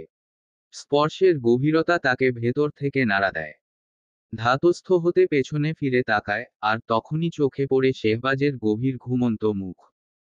এই দৃশ্য জবার জন্য একেবারে নতুন। প্রতিদিন ভোরে শেহবাজি তাকে নামাজের জন্য ডেকে তুলত, অথচ আজ সে নিজেই ঘুমে মগ্ন। প্রথমবারের মতো জবা গভীরভাবে দেখল তার স্বামীকে। শেহবাজের শান্ত মুখাবয়ব, এলোমেলো চুল, আর গভীর শ্বাস প্রশ্বাসের ছন্দ যেন এক মায়াবী দৃশ্য হয়ে তার চোখে ধরা দিল। শেহবাজের সৌন্দর্য তাকে অভিভূত করে। নিজের মনের গভীর কোণায় লুকিয়ে থাকা অনুভূতিগুলো যেন আচমকা জেগে ওঠে। হৃদস্পন্দন দ্রুত হয়ে যায়, শ্বাস ভারী হয়ে ওঠে। তার ফুসো বাবু যে আসলেই এত সুদর্শন, তা এভাবে আগে কখনো উপলব্ধি করেনি সে। নিজের অজান্তেই জবা হাত বাড়িয়ে শেহবাজের এলোমেলো চুলগুলো আলতো করে সোজা করে দেয়। তার আঙুলের মৃদু স্পর্শে শেহবাজ চোখ মেলে তাকায়। জবা হতচকিত হয়ে চোখ নামিয়ে ফেলে। লজ্জায় নিজেকে গুটিয়ে নেয়, কিন্তু শেহবাজ কোনো কথা না বলে তার ললাটে একটি নরম চুম্বন এঁকে দেয়। তৎক্ষণাৎ শেহবাজ উঠে দাঁড়ায়। চমকে যাওয়া জবা স্পর্শের মায়ায় স্তব্ধ হয়ে থাকে। তার শরীর আর মনেই নতুন অনুভূতির জোয়ারে ভেসে যাচ্ছে। শেহবাজ তখন শান্ত গলায় বলে, ফুল, সালাতের সময় গড়িয়ে যাচ্ছে, দ্রুত অজু করে এসো। শেহবাজের কথায় জবা নিজেকে সামলে নিয়ে তাড়াহুড়ো করে অজু করতে চলে যায়। তার মৃদু পদচারণার শব্দ শেহবাজের কানে বাজে এক অপূর্ব সুরের মতো। জবার চলে যাওয়ার পানে চেয়ে শেহবাজ মৃদু হাসে। তার সেই হাসি কারো চোখে না পড়লেও জবার প্রতিটি কাজে মুগ্ধ হয়ে হাসা যেন তার এখন অভ্যাসে পরিণত হয়েছে। জবার চলে যাওয়ার পানে চেয়ে শেহবাজ মৃদু হাসে। তার সেই হাসি কারো চোখে না পড়লেও জবার প্রতিটি কাজে মুগ্ধ হয়ে হাসা যেন তার এখন অভ্যাসে পরিণত হয়েছে। সালাত শেষে শেহবাজ নিজ দরবারে যাওয়ার জন্য প্রস্তুতি নিয়ে দৃঢ় পায়ে এগোতে থাকে। ঠিক তখনই জবা তার স্বভাবসুলভ চপলতায় দৌড়ে এসে শেহবাজের সামনে দাঁড়ায়। তার কোমল হাতে ধরা থাকে ধবধবে শুভ্র চাদর। মাথা নিচু, চোখ মাটিতে নিবন্ধ, কণ্ঠে ক্ষীণ কম্পন, গভীর শ্রদ্ধা মিশ্রিত স্বরে সে বলে ওঠে, আপনার সল। শেহবাজ স্থির হয়ে দাঁড়িয়ে পড়ে। তার গভীর তীক্ষ্ণ দৃষ্টি জবার উপর স্থির হয়ে যায়, যেন সে মেয়েটির প্রতিটি অভিব্যক্তি পড়তে চাইছে। জবার কণ্ঠে লাজুক সুরের মৃদু স্পর্শ এবং মাথা নত করার বিনীত ভঙ্গি যেন কঠোরতার আবরণে মোড়া শেহবাজের হৃদয়ে অনাহুত এক কোমল আলো ছড়িয়ে দেয়। ঠোঁটের কোণে মৃদু হাসির রেখা টেনে সেই গভীর অথচ স্নিগ্ধ স্বরে বলে, পরিয়ে দাও। শেহবাজের নির্দেশে জবা এক মুহূর্তের জন্য তার পানে চোখ তুলে তাকায়। তার বড় বড় মায়াবী চোখে ফুটে ওঠে এক অজানা, দুর্বোধ্য অনুভূতির ছাপ। ফের শব্দহীন নির্বতায় সে সযত্নে শলটি শেহবাজের শরীরে জড়িয়ে দেয়। শেহবাজ কোমল নয়নে জবার পানে চেয়ে তার মাথা থেকে পড়ে যাওয়া শাড়ির আঁচলটি নিজ হাতে তুলে দেয়। অতুলনীয় মমতায় আঁচলটি তার মাথায় সঠিকভাবে রেখে গভীর গাম্ভীর্য ও স্নেহ মিশ্রিত স্বরে বলে, সঠিকভাবে তালিম গ্রহণ করবে। ফের কোনো প্রতিক্রিয়ার জন্য অপেক্ষা না করেই শেহবাজ কক্ষ থেকে বেরিয়ে যায়। জবা নতমুখে স্থির দাঁড়িয়ে থাকে। নিজের মাথার ঘোমটা আরো শক্ত করে টেনে নেয়।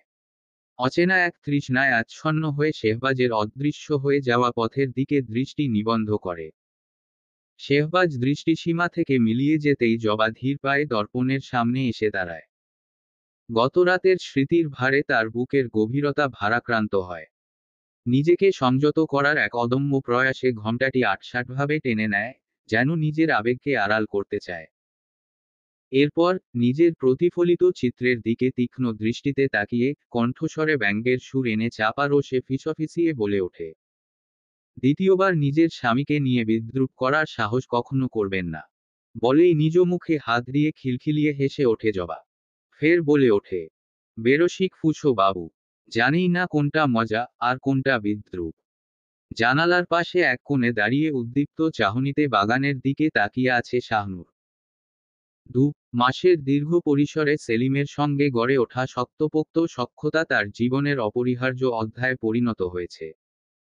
প্রতিদিনের অভ্যাসে পরিণত হওয়া সেই কথোপকথন একদিনের জন্য ব্যাহত হলে অস্থিরতা গ্রাস করে তাকে। তাই তো নিজ কক্ষে দাঁড়িয়ে জানালার ফাঁক দিয়ে বাগানের প্রতিটি কোণ অনুসন্ধান করছে সে, সেলিমের এক ঝলক দেখা পাওয়ার তৃষ্ণায়। হঠাৎ করেই তার চঞ্চল দৃষ্টিতে ধরা পড়ে সেলিমের অবয়ব। শাহনূরের মলিন মুখের উপর মুহূর্তেই এক উজ্জ্বল হাসির রেখা ছড়িয়ে পড়ে। আর এক মুহূর্ত দেরি না করে দাসীদের সতর্ক দৃষ্টি এড়িয়ে ছুটে যায় মহলের বাহিরে। শাহনূর নিজ স্বভাবসুলভ ছেলেমানুষি নিয়ে ধীর পায়ে সেলিমের পেছনে গিয়ে দাঁড়ায়। হঠাৎ একটি শব্দ করে সেলিমকে ভয় দেখানোর চেষ্টা করে। কিন্তু সেলিম কোনো প্রতিক্রিয়া ছাড়াই পেছনে ফিরে চায়, তার হাস্যোজ্জ্বল মুখে এক প্রকার নিশ্চিত ভাব, যেন সে আগে থেকেই জানে পেছনে কে রয়েছে। সেলিমকে ভয় না পেতে দেখে শাহনূরের মুখ মলিন হয়ে যায়। হতাশ কণ্ঠে বলে ওঠে, সেলিম, তুমি ভয় পাওনি কেন? শাহনূরের প্রশ্নে সেলিমের ঠোঁটে এক মৃদু হাসির রেখা খেলে যায়। শান্ত কণ্ঠে সে উত্তর দেয়, আমি আগে থেকেই জানতাম আপনি আমার পেছনে। সেলিমের প্রত্যুত্তরে শাহনূর অবাক হয়ে বলে, তুমি কি করে জানলে? আমি তো কোন শব্দ করিনি। শাহনূরের বলা বাক্যে সেলিম পলকহীনভাবে শাহনূরের দিকে চেয়ে বলে ওঠে, অনুভব কইরা? আপনার উপস্থিতি আমি দূর থেইকাও অনুভব করতে পারি। সেলিমের কথায় শাহনূরের চোখে বিস্ময়ের ছাপ ফুটে ওঠে।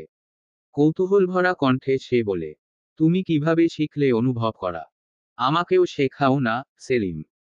শাহনূরের প্রশ্নে সেলিমের মনকুঠুরিতে জমে থাকা একরাশ বিষাদের কালো মেঘ হঠাৎই ঘনীভূত হয়।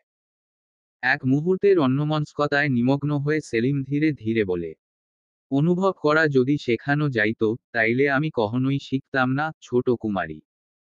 এই অনুভব মানুষরে কেবল কষ্ট দেয়। একবার শিখলে এর থেইকা আর মুক্তি মেলে না। সেলিমের বিষণ্ণ চেহারার দিকে একদৃষ্টে তাকিয়ে শাহনূর উদ্বিগ্ন কণ্ঠে বলে ওঠে, সেলিম, তুমি কষ্ট পাচ্ছ কেন? দয়া করে কষ্ট পেও না। যদি অনুভব করতে গিয়ে কষ্ট হয়, তবে তুমি আমায় অনুভব করো না। শাহমুরের কথার পৃষ্ঠে সেলিম বলে ওঠে, সেইটা যে আর এখন সম্ভব না। সেলিমের কথার অর্থ শাহনূর বুঝতে না পেরে বলে ওঠে, কেন? শাহনূরের কথায় সেলিম নিজেকে ধাতস্থ করার চেষ্টা করে। তার ঠোঁটের কোণে মৃদু হাসির রেখা ফুটিয়ে কথা ঘুরিয়ে সে বলে, ছোট কুমারী, অনেক সময় হইয়া গেছে। আপনি মহলে ফিরা যান। আপনার দাসীরা আপনারে খুঁজতে বাইর হইয়া যাইব। সেলিমের সতর্কতায় শাহনূর হালকা বিরক্তির সুরে বলে, আচ্ছা যাচ্ছি। তবে আগে বলো, তুমি আমাকে কবে মহলের বাইরে নিয়ে যাবে? শাহনূরের সরল প্রশ্নে সেলিম কিছুক্ষণ নীরব থাকে। গভীর চিন্তায় মগ্ন হয়ে অবশেষে সে বলে, যেই দিন সুযোগ হইব, সেই দিন নিয়া যামু। রুকাইয়া তীক্ষ্ণ দৃষ্টিতে ভ্রুকুটি করে জবার দিকে তাকিয়ে আছে। গত 2 মাসের কঠোর অনুশীলনে জবা স্বরবর্ণ ও ব্যঞ্জনবর্ণ মুখস্থ করে আয়ত্ত করতে পেরেছে বটে, কিন্তু লিখতে গিয়ে যেন সে এক অদম্য বাধার সম্মুখীন। বিশেষত স, খ, জ এর মতো কিছু হরফ তার মস্তিষ্কের অগোচরে থেকে যাচ্ছে বারবার। এরই ফলস্বরূপ রুকাইয়া কঠোর শাসনের মাধ্যমে জবাকে তালিম দিচ্ছে। কাঠের সিলেটে অনবরত লিখতে ব্যস্ত জবা কখনো সিলেটের ওপর মনোযোগ নিবন্ধ করছে, তো কখনো চুপিসারে রুকাইয়ার মুখের অভিব্যক্তি লক্ষ্য করছে। জবার এমন আচরণ রুকাইয়ার চোখ এড়ায় না। তার ধৈর্যের বাঁধ ভেঙে যায় এবং এক তীব্র ধমকের সুরে বলে ওঠে, জবা, আর একবার যদি আমার দিকে তাকাও, তবে আজই বড় ভাইজানকে জানিয়ে দেব তুমি আমার পড়া ঠিকমতো দিচ্ছ না। রুকাইয়ার এমন কথায় জবা ভয় পেয়ে যায়। মাথা নিচু করে সিলেটের দিকে তাকিয়েই সে কাপা গলায় বলে, আপা যান, আর তাকাবো না। তবুও ফুসো বাবুকে কিছু বলবেন না দয়া করে। উনি জানতে পারলে আবার আমাকে শাস্তি দিবে। ফুসো বাবু শব্দটি রুকাইয়ার কর্ণে প্রতিধ্বনিত হতেই সে চোখ ছোট ছোট করে সন্দিহান দৃষ্টিতে জবার পানে তাকিয়ে বলে ওঠে, ফুসো বাবুকে? রুকাইয়ার প্রশ্নে জবা ধরা পড়া চোরের ন্যায় অস্বস্তিতে পড়ে আমতা আমতা করে বলল, কেউ না। পরন্তু রুকাইয়া নিশ্চয় নির্বোধ নয়। তার তীক্ষ্ণ নজর ও বুদ্ধির কাছে এড়িয়ে যাওয়া জবার পক্ষে সহজ ছিল না। অবশেষে নিরুপায় হয়ে জবা একরকম আত্মসমর্পণের ভঙ্গিতে মৃদু কণ্ঠে বলে, আপনার বড় ভাইজান। এহেন কথা বলেই সে রুকাইয়ার সম্ভাব্য রাগের সম্মুখীন হওয়ার জন্য মানসিক প্রস্তুতি নিতে শুরু করে। কিন্তু জবার মুখ থেকে এমন উত্তর শুনে রুকাইয়া কয়েক মুহূর্ত হতবাক হয়ে তার দিকে তাকিয়ে হঠাৎ করেই অট্টহাসিতে ফেটে পড়ে। রুকাইয়ার হাসির আওয়াজে জবার মন খানিকটা শান্ত হল, ফলস্বরূপ সেও মৃদু হাসিতে যোগ দিল। কিন্তু পরক্ষণেই রুকাইয়া নিজের হাসি থামিয়ে চোখ কটমট করে ধমকের সুরে বলে, থামো। এত বড় সাহস তোমার! তুমি এই মির্জানগরের জমিদারকে ফুসো বাবু বলে ডেকেছ? রুকাইয়ার কথায় জবা দ্রুত হাসি থামিয়ে কাচুমাচু হয়ে ভয়ার্ত স্বরে কিছু বলতে উদ্যত হতেই রুকাইয়া আবারও উচ্ছ্বসিত হাসিতে ফেটে পড়ে বলে, বেশ ভালো নাম দিয়েছ, জবা। এতদিন ধরে কেউই সাহস করেনি বড় ভাইজানের জন্য এমন ভয়ঙ্কর নাম রাখতে। অথচ তুমি, তার অর্ধাঙ্গিনী, কি নিখুঁতভাবেই না তার নাম বিকৃত করলে। যদি ভাইজান কখনো জানতে পারেন, তবে তোমাকে নিশ্চিত শুলে চড়াবেন। রুকাইয়ার এমন মন্তব্যে জবা আরো ভয়ে কুকড়ে গিয়ে মিনতির সুরে বলে, আপা যান, দয়া করে এই ব্যাপারে ওনাকে কিছু বলবেন না। জবার ভয়ার্ত মুখ দেখে রুকাইয়া স্নেহ মেশানো সান্ত্বনার সুরে বলল, বোকা মেয়ে, আমি বড় ভাইজানকে কিছুই বলবো না। তবে হ্যাঁ, আমার পড়া না দেওয়ার বিষয়টা অবশ্যই জানাবো। রুকাইয়ার এহেন কথা শুনে জবা আরো বিব্রত হয়ে দ্রুত বলে উঠল, না না আপা যান, এই ব্যাপারেও কিছু বলতে হবে না। আমি আগামীকাল থেকে ঠিকঠাক মতো সব পড়া দেব। জবার এমন প্রতিজ্ঞা শুনে রুকাইয়া মুচকি হেসে বলে, সত্যি তো? সত্যি। তবে ঠিক আছে, যাও, আজকের মতো তোমার ছুটি। ছুটি পেয়ে জবা উৎফুল্লিত চিত্তে কক্ষ ত্যাগ করতেই রুকাইয়ার দৃষ্টি অনিমেষ হয়ে থাকে তার দিকে। মেয়েটিকে দেখতে যতটা নিষ্পাপ, তার হৃদয়ের কোমলতাও ততটাই গভীর। একে ভালো না বেসে থাকা যে প্রায় অসম্ভব। রুকাইয়ার মনে হয়, যদি শেহবাজ মির্জা দাউ দাউ করে জ্বলতে থাকা আগুন হয়, তবে জবা তার বিপরীত এক স্নিগ্ধ স্রোতস্বিনী, শীতল, শান্ত, আরামদায়ক পানি। শেহবাজ যদি ধারালো কাটা হয়, তবে জবা সেই কাটার সঙ্গেই ফুটে থাকা এক সুবাসিত ফুল। কি অনবদ্য মিল দুজনের! রুকাইয়া আজ স্বীকার করতে বাধ্য হয়, জমিদার মশাই নিজের জন্য সত্যিই উপযুক্ত এক অর্ধাঙ্গিনীকে বেছে নিয়েছেন। 2 মাস। এই সময়টা খুব দীর্ঘ না হলেও রুকাইয়ার জন্য এক বিশাল পরিবর্তনের কাল। হৃদয় ভাঙার কষ্ট এখন তার আর পাঁজর ভেদ করে উঠে আসে না। মৃত্যুর ন্যায় যন্ত্রণা, যা এক সময় তাকে তাড়া করত, তাও এখন একেবারে স্তব্ধ। রুকাইয়া উপলব্ধি করে, আল্লাহর ইচ্ছা কত অসীম। আল্লাহ যেমন শেহবাজ মির্জার কঠিন বুকে কোমলতার সুর এনে দিতে জবা নামের এই ফুলটিকেই তার জীবনে গেঁথে দিয়েছেন, ঠিক তেমনি রুকাইয়ার কষ্টের লাঘব করেছেন। এ সকল চিন্তার মাঝেই হঠাৎ রুকাইয়ার মস্তিষ্কে ভেসে ওঠে জুনায়েদের প্রতিচ্ছবি। মানুষটা এই 2 মাস তার সম্মুখে আসেনি।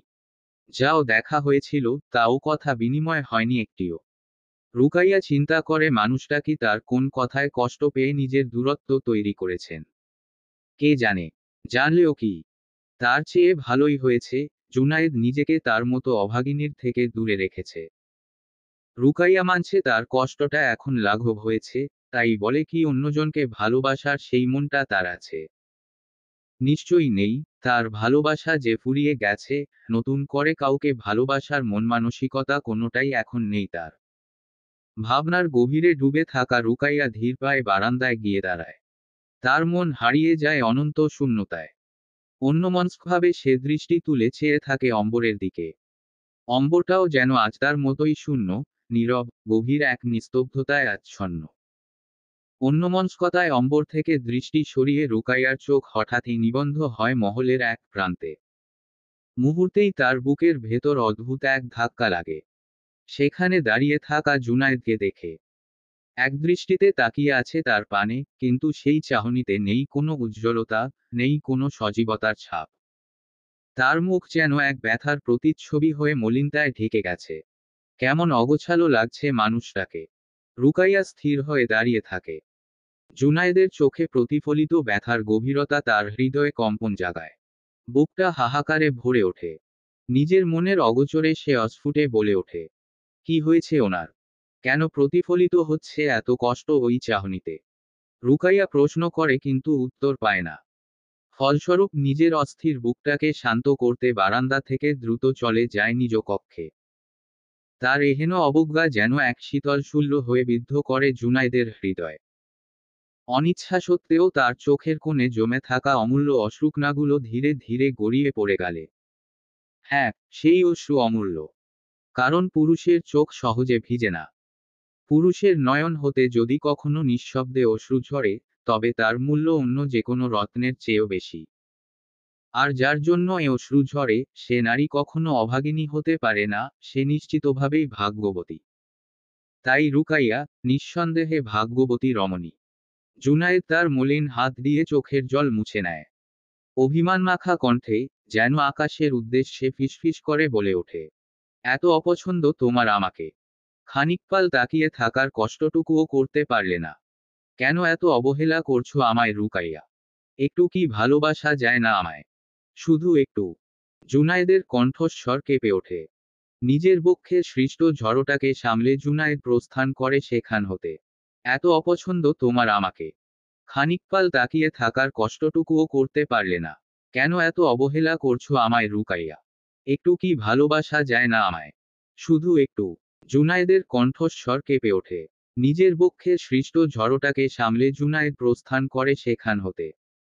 জবা ছুটির আনন্দে উৎফুল্ল হয়ে শাহনূরের কক্ষে গল্প করার উদ্দেশ্যে উচ্ছল প্রায় ছুটে যায়। হঠাৎ তার দৃষ্টি অন্যত্র নিবদ্ধ থাকার কারণে অজান্তেই ধাক্কা লেগে যায় সাহেলা বানুর সহিত। মুহূর্তেই চমকে উঠে থমকে দাঁড়ায় জবা। নিজেকে সামলে নিয়ে সাহেলা বানুর রাগান্বিত মুখের দিকে তাকিয়ে বিনীতভাবে বলে ওঠে, চাচি যান, ক্ষমা করবেন, আমি দেখতে পাইনি। জবার এই ক্ষমা প্রার্থনায় সাহেলা বানুর মুখমণ্ডল আরো কঠিন হয়ে ওঠে। চোখে মুখে বিরক্তির ছাপ ফুটিয়ে তিরিক্ষি কণ্ঠে বলে ওঠেন, দেখবেই বা কেমন করে? অল্প পানির মাছ যদি হঠাৎ গভীর পানিতে পড়ে, তবে তো লাফালাফি করবেই। তোমারও অবস্থা তেমনই হয়েছে। ছোটলোকের মেয়ে হয়েও জমিদারের ঘরে বউ হয়ে এসেছে, তখন কিছুটা তো উড়বেই। সাহেলা বানুর এহেন তীক্ষ্ণ বাক্যবাণে জবা হতবাক। মাথা নিচু করে দুঃখভারাক্রান্ত মনে বলে, ক্ষমা করবেন চাচি যান, এমন ভুল আর হবে না। জবার বিনয়ী কথায় সাহেলা বানু আরো কঠোর হয়ে বলেন, আমাকে চাচি যান ডাকবে না, আমি তোমার মতো মেয়ের চাচি যান নই। আমিও বুঝি না বাপু শেহবাজ কি করে তোমার মতো মেয়েকে পাঠ গ্রহণের তালিম দেওয়াচ্ছে। সে এই মির্জানগরের জমিদার চাইলেই দ্বিতীয় বিবাহ করতে পারে, শুধু শুধু কয়লাকে ঘষে সোনা কেন করতে চাইছে? তবে মানতেই হয়, ভালো বশ করেছ মেয়ে, এই মির্জানগরের অধিপতিকে। বলতেই হয় তোমার এলেম আছে বহুত। কথাগুলো বলে সাহেলা বানু তীক্ষ্ণ চোখে তাকিয়ে বিদ্রুপপূর্ণ হাসি ছুড়ে সেখান থেকে প্রস্থান করেন। পেছনে রয়ে যায় কথার বিষে জর্জরিত জবা। সাহেলা বানুর অপমান জবার মনের গভীরে তীরের মতো বিদ্ধ হয়। তবে তার থেকেও বেশি ভয়াল হয়ে ওঠে শেহবাজের দ্বিতীয় বিবাহের সম্ভাবনার ছায়া। জবার মন বিষণ্ণতায় আচ্ছন্ন হয়ে ওঠে, আর অন্তরের কোণে জেগে ওঠে এক অনির্বচনীয় শঙ্কা। সে মনে মনে ভাবে, উনি কি সত্যিই কাহিনীতে শোনা অন্যান্য জমিদারদের মতো আরও বিবাহ করবেন? যদি করেন তবে আমার কি হবে? আমাকে কি আব্বা আম্মার কাছে পাঠিয়ে দিবেন? যদি দেয় তবে আমার তো খুশি হওয়ার কথা, কিন্তু আমি খুশি কেন হতে পারছি না? কেন? নিজেকে করা প্রশ্নগুলোর কোনো উত্তর খুঁজে পায় না জবা। প্রতিটি প্রশ্ন তার মনের গহীনে এক একটি তীক্ষ্ণ শালাকার মতো বিদ্ধ হয়, আর তার ভেতরে অজানা উদ্বেগের এক অস্থির স্রোত বইতে থাকে। 2 মাস পূর্বেও জবা নিজ পিতামাতার গৃহে ফিরতে কতটাই না উদ্বেগ ছিল। অথচ আজ সাহেলা বানুর তীক্ষ্ণ কথাগুলো তার আত্মায় দহন ছড়িয়ে দেয়, আর শেহবাজের দ্বিতীয় বিবাহের আশঙ্কা তার হৃদয়ের গভীরে এক শূন্যতার গভীর খাদ তৈরি করে। কষ্ট, ভয় এবং অপরিচিত অনুভূতিগুলোর ভারে জবার মন ভেঙে পড়া এক প্রাচীন মসজিদের মতো হয়, যার প্রতিটি ইট তার অস্তিত্ব থেকে খসে পড়ছে নিঃশব্দে, নিঃসহায় নিরুপায় ভাবে। কয়েক মুহূর্ত আগের উৎফুল্ল মন মুহূর্তেই বিষাদের ঘন মেঘে আচ্ছন্ন হয়ে পড়ে। এই পরিবর্তনের ভারে আর শাহনূরের কক্ষের দিকে অগ্রসর না হয়ে পরিবর্তে নিজের কক্ষের পথ ধরে এগিয়ে যায় জবা। তবে নিজের কক্ষে পৌঁছানোর আগেই পথ রোধ করে দাঁড়ায় তৌসিফ। সামনে কোন পুরুষের উপস্থিতি অনুভব করে জবা দ্রুত মাথার ঘোমটাটি দীর্ঘ করে নিচু হয় পদচারণ করতে থাকে। কিন্তু হঠাৎ পেছনে থেকে ভেসে আসে তৌসিফের কণ্ঠ। জবা না মানে, ভাবিজান, আপনি কি আম্মিজানের কথায় কষ্ট পেয়েছেন? তৌসিফের প্রশ্নে জবা এক মুহূর্তের জন্য থমকে দাঁড়ায়। মহলে তৌসিফের আগমন ঘটেছে প্রায় 2 মাস আগে, সে শুধু জানে তৌসিফ সাহেলা বানুর পুত্র, কিন্তু এই দীর্ঘ সময়ও তার সঙ্গে কোনোদিন একটিও বাক্য বিনিময় করেনি তৌসিফ।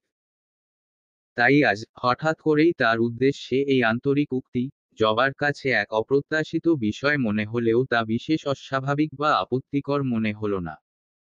তাই স্বাভাবিকভাবেই জবা উত্তর দেয়, জি না ভাইজান। জবার প্রত্যুত্তরে তৌসিফ মুখে কুটিল হাসির রেখা ফুটিয়ে জবার সম্মুখে এসে দাঁড়িয়ে বলে ওঠে, মনে করা উচিতও না ভাবিজান। কারণ আম্মিজান কিন্তু খুব একটা মিথ্যা বলেননি। তৌসিফের বলা কথায় জবা অবাক হয়ে তৌসিফের পানে একবার দৃষ্টিপাত করে ফের নতজানু হয়ে রয়।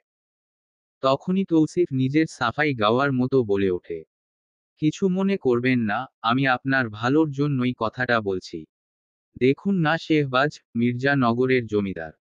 সে চাইলে আপনার থেকেও রূপবতী, গুণবতী আর সম্ভ্রান্ত পরিবারের কাউকে বিয়ে করতে পারত। কিন্তু সে তা করেনি। কেন করেনি? আপনি জানেন, শেহবাজের বিবাহের জন্য কত রাজ্য থেকে প্রস্তাব এসেছিল। কিন্তু সে তা সব প্রত্যাখ্যান করেছে।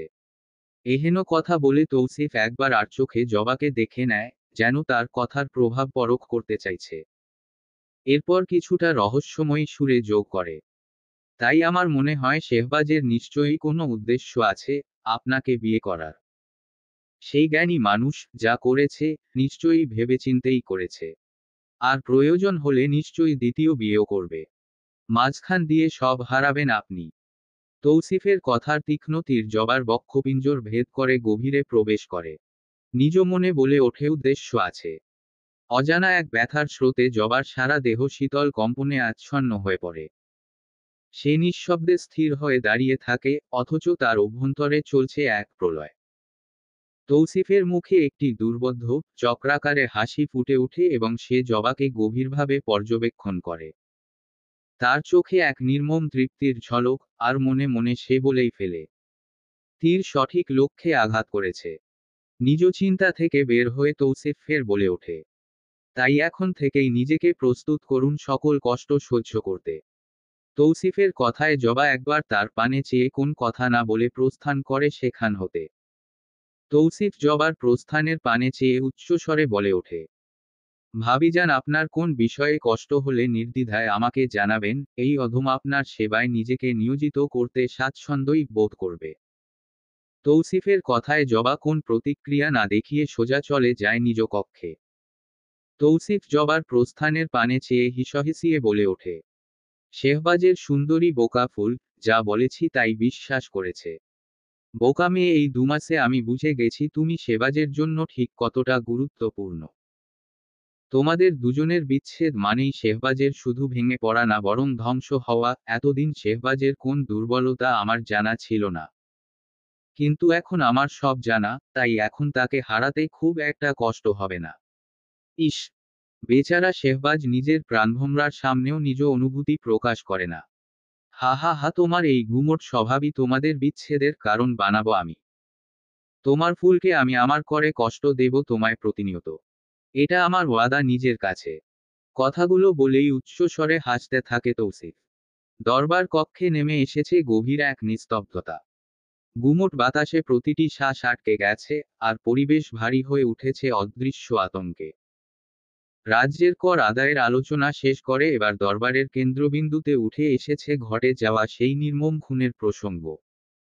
গম্ভীর দৃষ্টিতে চারপাশ জরিপ করে শেহবাজ কঠিন কণ্ঠে প্রশ্ন ছুড়ে, খুনির সন্ধান কত দূর এগিয়েছে? এহেন প্রশ্নে দরবারে নেমে এলো আরো গভীর নীরবতা। শেষে এক সভাসদ সাহস করে উঠে দাঁড়ালেন। কণ্ঠে ভীতি আর সংকোচ মিশে তিনি বললেন, হুজুর, গত 2 মাসে আর কোনো খুনের ঘটনা ঘটেনি। সেই কারণে নতুন কোনো তথ্য আমরা উদ্ঘাটন করতে পারিনি। সভাসদের কথা শুনে শেহবাজের মুখে তীব্র অসন্তোষের ছাপ ফুটে ওঠে। তার দৃষ্টি শীতল অথচ দহনকারী। গর্জে উঠে সে বলে, আপনারা কি বলতে চাইছেন যে নতুন কোনো তথ্য পাওয়ার জন্য আমাদের আরও একটি খুনের অপেক্ষা করতে হবে? তার তীক্ষ্ণ প্রশ্নে পুরো দরবার মুহূর্তেই স্তব্ধ। সভাসদেরা ভয় মাথা নত করল।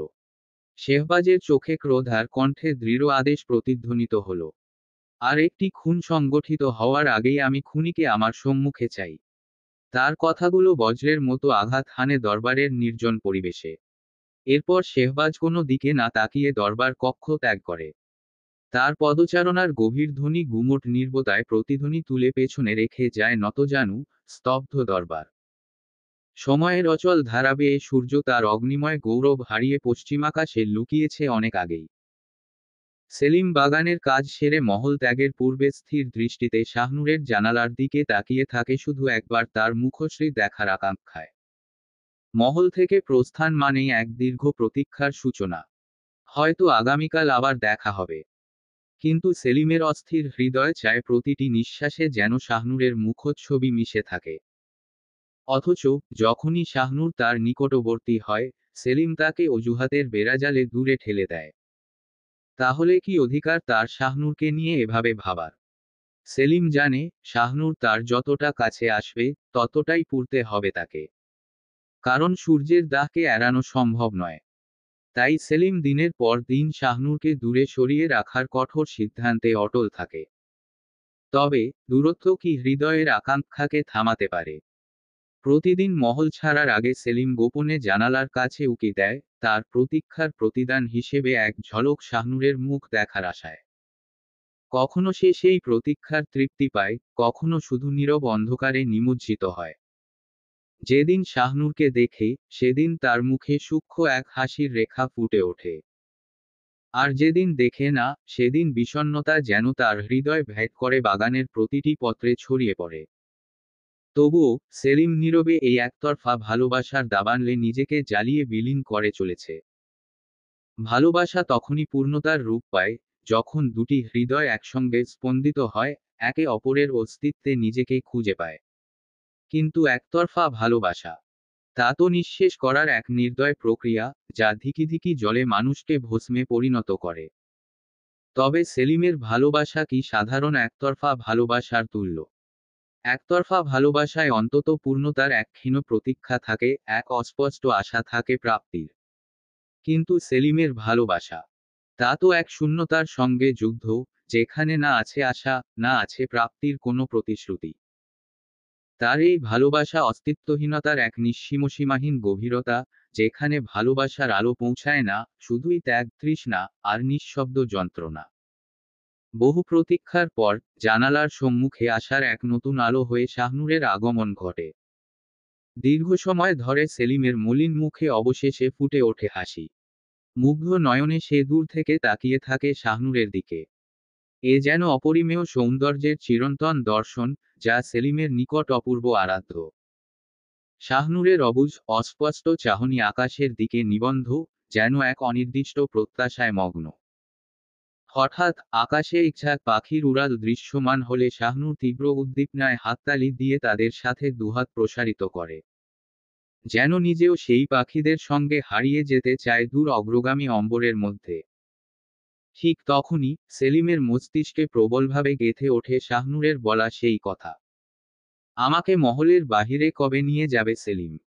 যে প্রশ্ন তার হৃদয়কে ব্যথিত করে এবং গভীর এক ব্যাকুলতার সৃষ্টি করে। বুকের গহনে এক অশান্ত শিহরণ বয়ে যায়, আর সেলিম নিরন্তর ভাবে বলে, আমি আপনারে মহলের বাইরে লইয়া যামু ছোট কুমারী। শুধু একটা সুযোগ পাই। আপনি যত দূর যাইতে চাইবেন আমি তত দূর লইয়া যামু আপনারে। এতে যদি আমার শাস্তিও হয় তাও আমি মাথা পাইতা লমু। সেলিমের উচ্চারিত বাণীর মধ্যে আগমন ঘটে তার পিতা আব্দুর রহমানের। তিনি পুত্রের মুখে এহেন কথা শুনে চিন্তিত হয়ে বলে ওঠেন, বাজান তুই ভুল পথে আগাইতাছোস। সেলিম নিজ পিতার কণ্ঠস্বর শুনে নিজ ধ্যান ভেঙে বলে ওঠে, আব্বা আপনি যান নাই এহেন। পুত্রের প্রশ্নে আব্দুর বলে ওঠেন, সেলিম আমি অনেক দিন ধইরাই তোর চলাচল লক্ষ্য করছি বাজান। তোর এই অনুভূতির শাস্তি কতটা ভয়ঙ্কর হইতে পারে তা তুই জানোস না, তোর ভুলের শাস্তি আমরা সবাই পামু। তুই ছোট কুমারীর সাথে আর মেলামেশা করবি না। চল আমার লগে বাড়িতে। পিতার কথায় সেলিম দীর্ঘশ্বাস ত্যাগ করে বলে ওঠে, আব্বা আপনি চিন্তা কইরেন না আমার লইগা। আমি জানি আমি কি করতাছি। আমি এমন কোন কাজ করুম না যা আমার পরিবারের ক্ষতির কারণ হইব। তাইলে তুই আমারে ওয়াদা দে, তুই ছোট কুমারীরে মহলের বাইরে লইয়া যাবি না। পিতার কঠোর নির্দেশে সেলিম বিভ্রান্ত হয়ে পড়ে। মুহূর্তের জন্য তার দৃষ্টি স্থির হয়ে যায় শাহনূরের জানালার দিকে। তখনই আব্দুর রহমান ফের কিছু বলার জন্য মুখ খোলার আগেই প্রহরীর আগমন ঘটে। গম্ভীর কণ্ঠে প্রহরী বলে, তোমরা এখনো কোন মহল থেকে বের হচ্ছ না? জমিদার হুজুর এখনো তোমাদের এখানে দেখলে তোমাদের কাজ থেকে বের করে দিবে। তাড়াতাড়ি যাও মহল থেকে। প্রহরীর আগমনে সেলিম স্বস্তির নিঃশ্বাস ত্যাগ করে নিজ পিতার হাত ধরে বেরিয়ে যায় মহল হতে। প্রহরীর আগমনে সেলিম স্বস্তির নিঃশ্বাস ত্যাগ করে নিজ পিতার হাত ধরে বেরিয়ে যায় মহল হতে। শেহবাজ তার প্রতিদিনের দায়িত্ব পালনের ক্লান্তি মুছে ধীর পায়ে নিজের কক্ষে প্রবেশ করে। প্রবেশ করতেই তার দৃষ্টি থমকে যায়। জবা মেঝেতে বসে গভীর চিন্তায় নিমগ্ন, কাঠের সিলেটটির দিকে অপলক দৃষ্টিতে তাকিয়ে রয়েছে। তার অব্যক্ত অবস্থায় এক ধরনের বিষণ্ণতার ছাপ স্পষ্ট। শেহবাজ মুহূর্তের জন্য দূর থেকে তাকে পর্যবেক্ষণ করে, যেন জবার ভেতরের অনুভূতিগুলো উপলব্ধি করার চেষ্টা করছে। অতঃপর নিঃশব্দে ধীরে ধীরে তার নিকট এগিয়ে যায়। জবার অতীব নিকটে পৌঁছে শেহবাজের দৃষ্টি স্থির হয় জবার হাতে ধরে রাখা সিলেটের ওপর। সেখানে রয়েছে অসংখ্য অসম্পূর্ণ অক্ষরের চিহ্ন। প্রতিটি দাগই বলে দেয় তার অগণিত চেষ্টার কথা, যা বারংবার ব্যর্থতায় পর্যবসিত হয়েছে। এহেন দৃশ্য দেখে শেহবাজের কঠোর অভিব্যক্তির আড়ালে একরকম নীরব সহানুভূতির সঞ্চার হয়। সে ভাবে, এই ব্যর্থতাই হয়তো জবার অস্থিরতার কারণ। গভীর চিন্তায় নিমগ্ন এই জবাকে দেখে তার কঠোর মুখাবয়বে এক ধরনের মৃদু হাসি খেলে যায়। নিঃশব্দে তার পেছনে বসে শেহবাজ নিজের বলিষ্ঠ হাতে জবার কোমল কটিদেশ আলতোভাবে স্পর্শ করে। আকস্মিকভাবে তাকে নিজের কোলে টেনে নেয়। জবা চমকে ওঠে। পেছনে ফিরে তাকালে তার দৃষ্টি আটকে যায় শেহবাজের গভীর অথচ নির্লিপ্ততা চোখে। সেই দৃষ্টির গভীরতায় লুকিয়ে আছে এক ধরনের অদ্ভুত মায়া। কয়েক মুহূর্ত স্থির দৃষ্টিতে তাকিয়ে থাকার পর জবা হঠাৎ করে নিজেকে গুটিয়ে নেয়। তার মাথা সামনে নামিয়ে নিয়ে নিস্তব্ধ হয়ে শক্তভাবে নড়চড়হীন বসে থাকে, যেন নিজের অনুভূতিকে নিয়ন্ত্রণে আনার চেষ্টা করছে। শেহবাজ জবার নিস্তব্ধতাকে তোয়াক্কা না করে জবার নরম হাত নিজের মুঠোয় নেয়। তার মুঠোর দৃঢ়তা এবং স্নেহমিশ্রিত উষ্ণতা জবার মনে অস্থিরতার সঞ্চার করে। সিলেটটির দিকে তাকিয়ে শেহবাজ একটি অক্ষর লেখার উদ্যোগ নেয়। স অক্ষরটি ধীরে ধীরে তার নিজের হাতে লিখতে শুরু করে এবং জবাকে তা অনুসরণ করতে নির্দেশ দেয়। এই অনন্য মুহূর্তে জবার মনে ক্রমে স্পষ্ট হয়ে ওঠে শেহবাজের উদ্দেশ্য। নিজেকে সংযত করে জবা তার নির্দেশিত পথে মনোযোগী হয়। তখনই শেহবাজ নিজের হাতের আঙ্গুল ঘোরাতে ঘোরাতে তার গম্ভীর পুরুষালী কণ্ঠে বলে ওঠে, বকাফুল, তোমার লজ্জা পাওয়া উচিত, নিজের অর্ধাঙ্গের নামের প্রথম অক্ষরটিও লিখতে পারো না। শেহবাজের এহেন গম্ভীর কথায় জবার হাত থেমে যায়। হঠাৎ তার স্মৃতিচারিত হয় তৌসিফের বলা কথাগুলো। মুহূর্তেই জবা কোন কিছু না ভেবে শেহবাজের কোল থেকে উঠে দাঁড়ায়। জবার আচরণের এই আকস্মিক পরিবর্তনে শেহবাজের ভ্রু গভীর কুঞ্চনে বাঁক নেয়। তার চোখের মধ্যে এক ঝলক ক্ষোভের ছায়া স্পষ্ট হয়ে ওঠে। ক্রোধে চোয়াল শক্ত করে, তার গম্ভীর কণ্ঠে বজ্রের মতো ধ্বনিত হয়, জবা ফুল, আমি আপনাকে সতর্ক করেছিলাম, নিজেকে এভাবে আমার কাছ থেকে ছাড়িয়ে নেওয়ার দুঃসাহস না করতে। শেহবাজের কণ্ঠস্বরে থাকা দৃঢ়তা এবং অপ্রকাশিত হুমকির সুর জবার মনে অদ্ভুত আতঙ্কের সৃষ্টি করে। তার পা থেমে যায়। এই দুমাসের অভিজ্ঞতায় সে এতটুকু শিখেছে, যখনই তার স্বামী তার প্রতি প্রবল রাগে মগ্ন হয়, তখনই তিনি তুমি সম্বোধন থেকে আপনি তে পৌঁছে যান। এই ভাষাগত পরিবর্তনই শেহবাজের অন্তর্গত ক্রোধের গভীরতা জানিয়ে দেয়। জবা স্পষ্ট বুঝতে পারে, তার আচরণে শেহবাজ প্রচণ্ড অসন্তুষ্ট। তার মনের গভীরে এক প্রকার অস্বস্তি তৈরি হয়, যা তাকে ক্রমাগত বিচলিত করে তোলে। তবুও জবা নিজেকে ধাতস্থ করে প্রথমবারের ন্যায় শেহবাজের উদ্দেশ্যে প্রশ্ন ছুড়ে, আপনি কেন বিবাহ করেছেন আমায়? আকস্মাৎ জবার এহেন প্রশ্নে শেহবাজ তীক্ষ্ণ দৃষ্টিতে তাকিয়ে কিছুটা অবাক হয়ে প্রশ্নে করে ওঠে। হঠাৎ এই প্রশ্ন উদয়ের কারণ। শেহবাজের প্রশ্নে জবা স্থির হয়ে যায়। কি উত্তর দেবে সে? মনের ভেতর অনবরত প্রশ্ন আর দ্বিধার ঢেউ আছড়ে পড়তে থাকে। এমন সময় শেহবাজ ধীর পায়ে তার দিকে এগিয়ে আসে। শেহবাজের প্রতিটি পদক্ষেপ যেন নিঃশব্দে শ্বাসরুদ্ধ পরিবেশ সৃষ্টি করে। তার বাজপাখির ন্যায় তীক্ষ্ণ দৃষ্টি জবার মুখে নিবন্ধ, উত্তর জানার প্রতীক্ষায়। শেহবাজ এতটা কাছে এসে দাঁড়ায় যে, তার উপস্থিতির তীব্রতায় জবার শ্বাস ভারী হয়ে ওঠে। ফলস্বরূপ তার ভীত হৃদয় কানে কানে বলে, চুপ থাক জবা, কিছু বলার প্রয়োজন নেই। অথচ তার গভীর নারীত্ব জেগে উঠে জানতে চায় শেহবাজের তাকে বিয়ে করার কারণ। তাই জবা তার ভীতু মনকে দূরে ঠেলে বলে ওঠে, আপনার জন্য তো অনেক গুণবতী, সুন্দরী নারীর বিবাহের প্রস্তাব এসেছিল, তবে তাদের বিবাহ না করে আমায় কেন করলেন? জবার পুনরাবৃত্ত প্রশ্নে শেহবাজের তীক্ষ্ণ ও বিচক্ষণ মন বুঝে যায়, তার বিবাহ সংক্রান্ত বিষয়ে কেউ না কেউ জবাকে কিছু বলেছে। তার ভ্রুতে রাগের ছাপ স্পষ্ট, এবং দৃষ্টিতে ঝলকায় এক গভীর অস্থিরতা। অবশেষে সে গম্ভীর কণ্ঠে বলে ওঠে, তবে তুমি কি চাইছো আমি তাদের বিবাহ করি? শেহবাজের এই নির্মম প্রশ্ন জবার কোমল হৃদয়ে গভীর ব্যথার সূচনা করে। সদ্য তার অগোচরে শেহবাজের প্রতি যে এক অজানা অনুভূতি জন্মেছে, সেটি তাকে গ্রাস করতে শুরু করে।